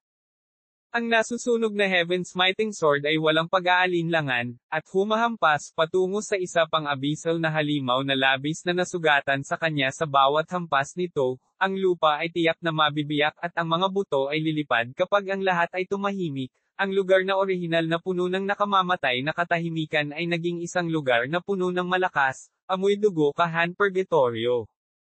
Si Yunche sa buong katawan ay nabahira ng dugo, kalahati nito ay ang kanyang sariling escarlata na dugo, at kalahati nito ay ang maitim na lantang dugo ng abyssal beast. Kumpletong katawan ng ilalim ay natatakpan ng hindi mabilang na mga peklat na nagpaparamdam sa mga tao ng pagpintig ng puso. Panipi. Ang halagang ito ay malayo sa sapat. Sabi ni Yunche sa mahinang boses, pagkatapos ay kumalat ang banal na sentido kasama ang abyss dust, hinawakan ng abyss beast sa mas malayong lugar. Makalipas ang 2/4 ng isang oras. Sumandal si Yunche sa isang piraso ng gravel gamit ang kanyang likod, at sa ilalim siya ay gawa sa dugo ng abyss beast. Ang nakapaligid na maulap na lupa ay tila nakaranas ng natural na sakuna sa kakilakilabot. Sa abot ng mata, walang buo na lugar. Isang malaking vermilion na espada ang nakatusok sa lupa, naglabas ng sobrang nakakapansing vermilion na liwanag sa dilim at nakamamatay na katahimikan. Yes! Napabuntong hininga si Yunche. Ang abyssal beast na hindi pinakialaman ay masyadong nagngangalit, na naging sanhi ng kanyang trauma na maging mas seryoso kaysa sa inaasahan niya, ngunit sa kabutihang palad, ang mga pinsala sa mukha ay hindi malubha, at ito ay hindi masyadong seryoso. Hindi ko alam lumabas. Nauulit ang dating trick. Mahinang sinabi ni Liso ang 4 na salita. Maliban sa paunang sorpresa na mahinang helanghing, hindi na siya nakagawa ng ingay pagkatapos noon. Hindi niya mas malinaw na malaman ang lawak ng mga pinsala ni Yunche. Ang mga panlabas na pinsala ay nakakagulat, ngunit ang mga panloob na pinsala ay talagang napakagaan at naakit niya si Helian sa una ay pareho lang kapag nakiramay si Lingzhou, gusto mo man na may mag-ingat sa iyo, o gusto mong mas mapalapit. Puno ng sakit ang mukha ni Yunche, ngunit ang sulok ng kanyang bibig ay ngumisi, wala nang mas mabilis o mas mahusay na paraan kaysa sa, hayaan siyang iligtas ka minsan. Sigurado ka bang ililigtas ka niya? Tanong ni Liso. Oo. Walang pag-aalinlangan na tumugon si Yunche, dahil iniligtas ko siya, 2 beses. Hindi nagtanong si Liso sa kanyang sagot. Malinaw niyang nakikita na si Yunche ay, lumapit upang iligtas, sa daigdig ng Linyuan, ngunit nagkataong nagbaon ito ng anino na maaaring maging kapaki-pakinabang sa hinaharap, ang dating disenyo ng Wuhai the Rescue is a real layout. Then how sure are you na pupunta siya dito? Hindi nagmamadaling sinabi ni Yunche, nasugatan lang siya at nakakonsumo ng maraming enerhiya. Tiyak na hindi siya magpapatuloy sa malalim na pagpasok sa dagat ng hamog, ngunit pipiliin niyang pansamantalang umalis sa panlabas na lugar. Kapag ang isang tao ay walang malinaw na direksyon ng paglalakbay, ang mga galaw ng katawan ay susundan ng hindi malay sa mga pandama. Tulad ng anumang nilalang sa dilim, ito ay hindi malay na kikilos sa direksyon ng mahinang liwanag. Sa kanya sa harap na lugar, lihim kong gagabayan ang daloy ng Yuan Chen, na nagiging dahilan upang ang Yuan Chen sa isang direksyon ay dahan-daang dumaloy sa magkabilang panig, na nagiging sanhi ng Yuan Chen sa direksyong iyon na maging mas manipis kaysa sa ibang lugar. Bagamat ito ay napakaliit, ito ay sapat na ang mga pandama ay nagdudulot ng panghihimasok at siya mismo ay hindi alam ang panghihimasok na ito. Kung ito ay masyadong halata, ito ay maaaring mapansin ng pininturahan na salamin. Kung ito ay masyadong bahagyang, hindi ito magkakaroon ng hindi nakikitang epekto sa mga pandama ng pininturahan na salamin. Masyadong malayo ang distansya, at hindi niya magagabayan si Yuan Chen ng may banal na kahulugan. Masyadong malapit ang distansya, at madaling ma-detect ito ni Hua Qingying. Masasabing ang pagkakaroon ng Hua Qingying ay nakakaramdam ng matinding pressure kay Yuan Chen kapag nakaharap sa Hua-colored glass higit sa 100 beses, hindi siya nang ahas na mag-iwan ng kahit na isang bakas o kapintasan sa anumang aspeto ng mga pinsala sa katawan, ang bulgar ng malubhang pinsala na nagiging aura, ang pamamahagi ng mga buto ng Abyssal Beast, ang mga bakas ng mga desperadong labanan. Siya ay lahat ng maingat sa punto ng rurok. Ngunit, gamitin ang katawan ng Divine Lord para linlangin ang mga mata ng Sword Immortal. Sa malalim na mundo ng Yuanji, hindi banggitin ang pagkakaroon ng ideyang ito lamang ay hindi kailanman umiral. Tumigil sa pagsasalita si Li Suo at tahimik na inisip ang mga salita ni Yun Che. Dati siyang creation god of life, ang tuktok na siyang banal na kagandahan at dalisay na kabaitan sa mundo. Nang magising siya sa kasalukuyang mundo, unti-unti niyang nabawi ang kanyang memorya at katulusan mula sa isang blankong papel. Sinabi ni Li Suo na pagkatapos niyang magising, si Soul ay ganap na blanko. Ang kanyang mga nakaraang alaala at katulusan ay hindi lamang malabo, ngunit ganap ding nahiwalay. Kapag naaalala ko ito, pakiramdam ko ay sumilip ako sa mga alaala ng iba. Hindi masyadong sineseryoso ni Yun Che ang mga salitang ito. Akala niya, siguro naisip mismo ni Li Suo na kapag naging malinaw ang kanyang memorya at katulusan, siya ang magiging creation god ng buhay na dati niyang naging Diyos. Gayunpaman, walang nakakaalam na kapag ang memorya at katulusan ng nakaraan ay ganap na nahiwalay, ang pinakamalaking epekto sa bagong buhay ni Li Suo Soul ay nagmumula sa katulusan ni Yun Che. Ang bawat galaw niya, bawat salita at bawat gawa ay halos muling inukit ang ugali ni Li Suo, tatlong pananaw at pag-unawa sa mundo. Tuldok-tuldok, ang epekto ay higit na mas malaki kaysa sa mga hiwa-hiwalay na memorya. Imposibleng mahulaan kung saan ang dating creation god of life ay pangungunahan ni Yun Che na tinuturing ang napakaraming mga espirito bilang kanilang kaaway sa mundong ito. Sa kanyang pangunawa, si Hua Kaili ay palapit ng palapit sa kanya, at ang direksyon na kanyang tinatahak ay halos nag-overlap sa direksyon na kanyang tinatahak. Ang Divine Sense ay lumilipat at nagwawalis patungo sa Abyssal Beast sa nakapalibot na lugar. Tamang-tama dapat ang timing ng hitsura ng Abyss Beast. Tuldok-tuldok, sa sandaling ito, biglang gumalaw ang kanyang puso. Mukhang may mas magandang pagpipilian kaysa sa Abyssal Beast. Itinaas niya ang kanyang braso, at isang malaking kulay abong kristal ang lumitaw sa kanyang palad. Ang Yuanjing ay isang bihirang kayamanan na maaaring matagpuan ngunit hindi mahahanap para sa malalim na practitioner na nakaranas sa labas ng dagat ng fog. Divine Sovereign ito ay bihirang makakita ng isang abyssal na hayop sa 100. Ang makapangyarihang Abyssal Beast ng Divine Lord Realm ay kadalasang nangangailangan ng 12 ng mga ito bago lumitaw ang isang solong abyssal na kristal, at karamihan sa kanila ay tumitimbang lamang ng 1 o 2 kilo. Ngunit ang nasa kamay ni Yun Che ay tumitimbang ng 12 kilo. Ang pagkuha ng Yuanjing ay hindi madali para sa isang taong may Divine Profound at kalahati. Ngunit ito ay masyadong simple para kay Yun Che. Dahil tumpak niyang naiintindihan kung sinong Abyss Beast ang may Abyss Crystal sa katawan nito. Kapag nakolekta niya ang mga Abyss Crystal, kailangan lang niyang tipunin ang Abyss Beast na may Abyss Crystal sa paligid, at pagkatapos ay basagin ang kanilang mga katawan para makuha ang mga ito. Panipituldok, ang Abyssal Beast ay hindi lalaban o mamamatay, at ang sirang katawan ng event, including ay mabilis na aayusin ni Yuan Chen. Sa makatuwid, sa Sky Poison Pearl, ang abyss crystals na nakolekta niya ay nakatambak na sa mga bundok.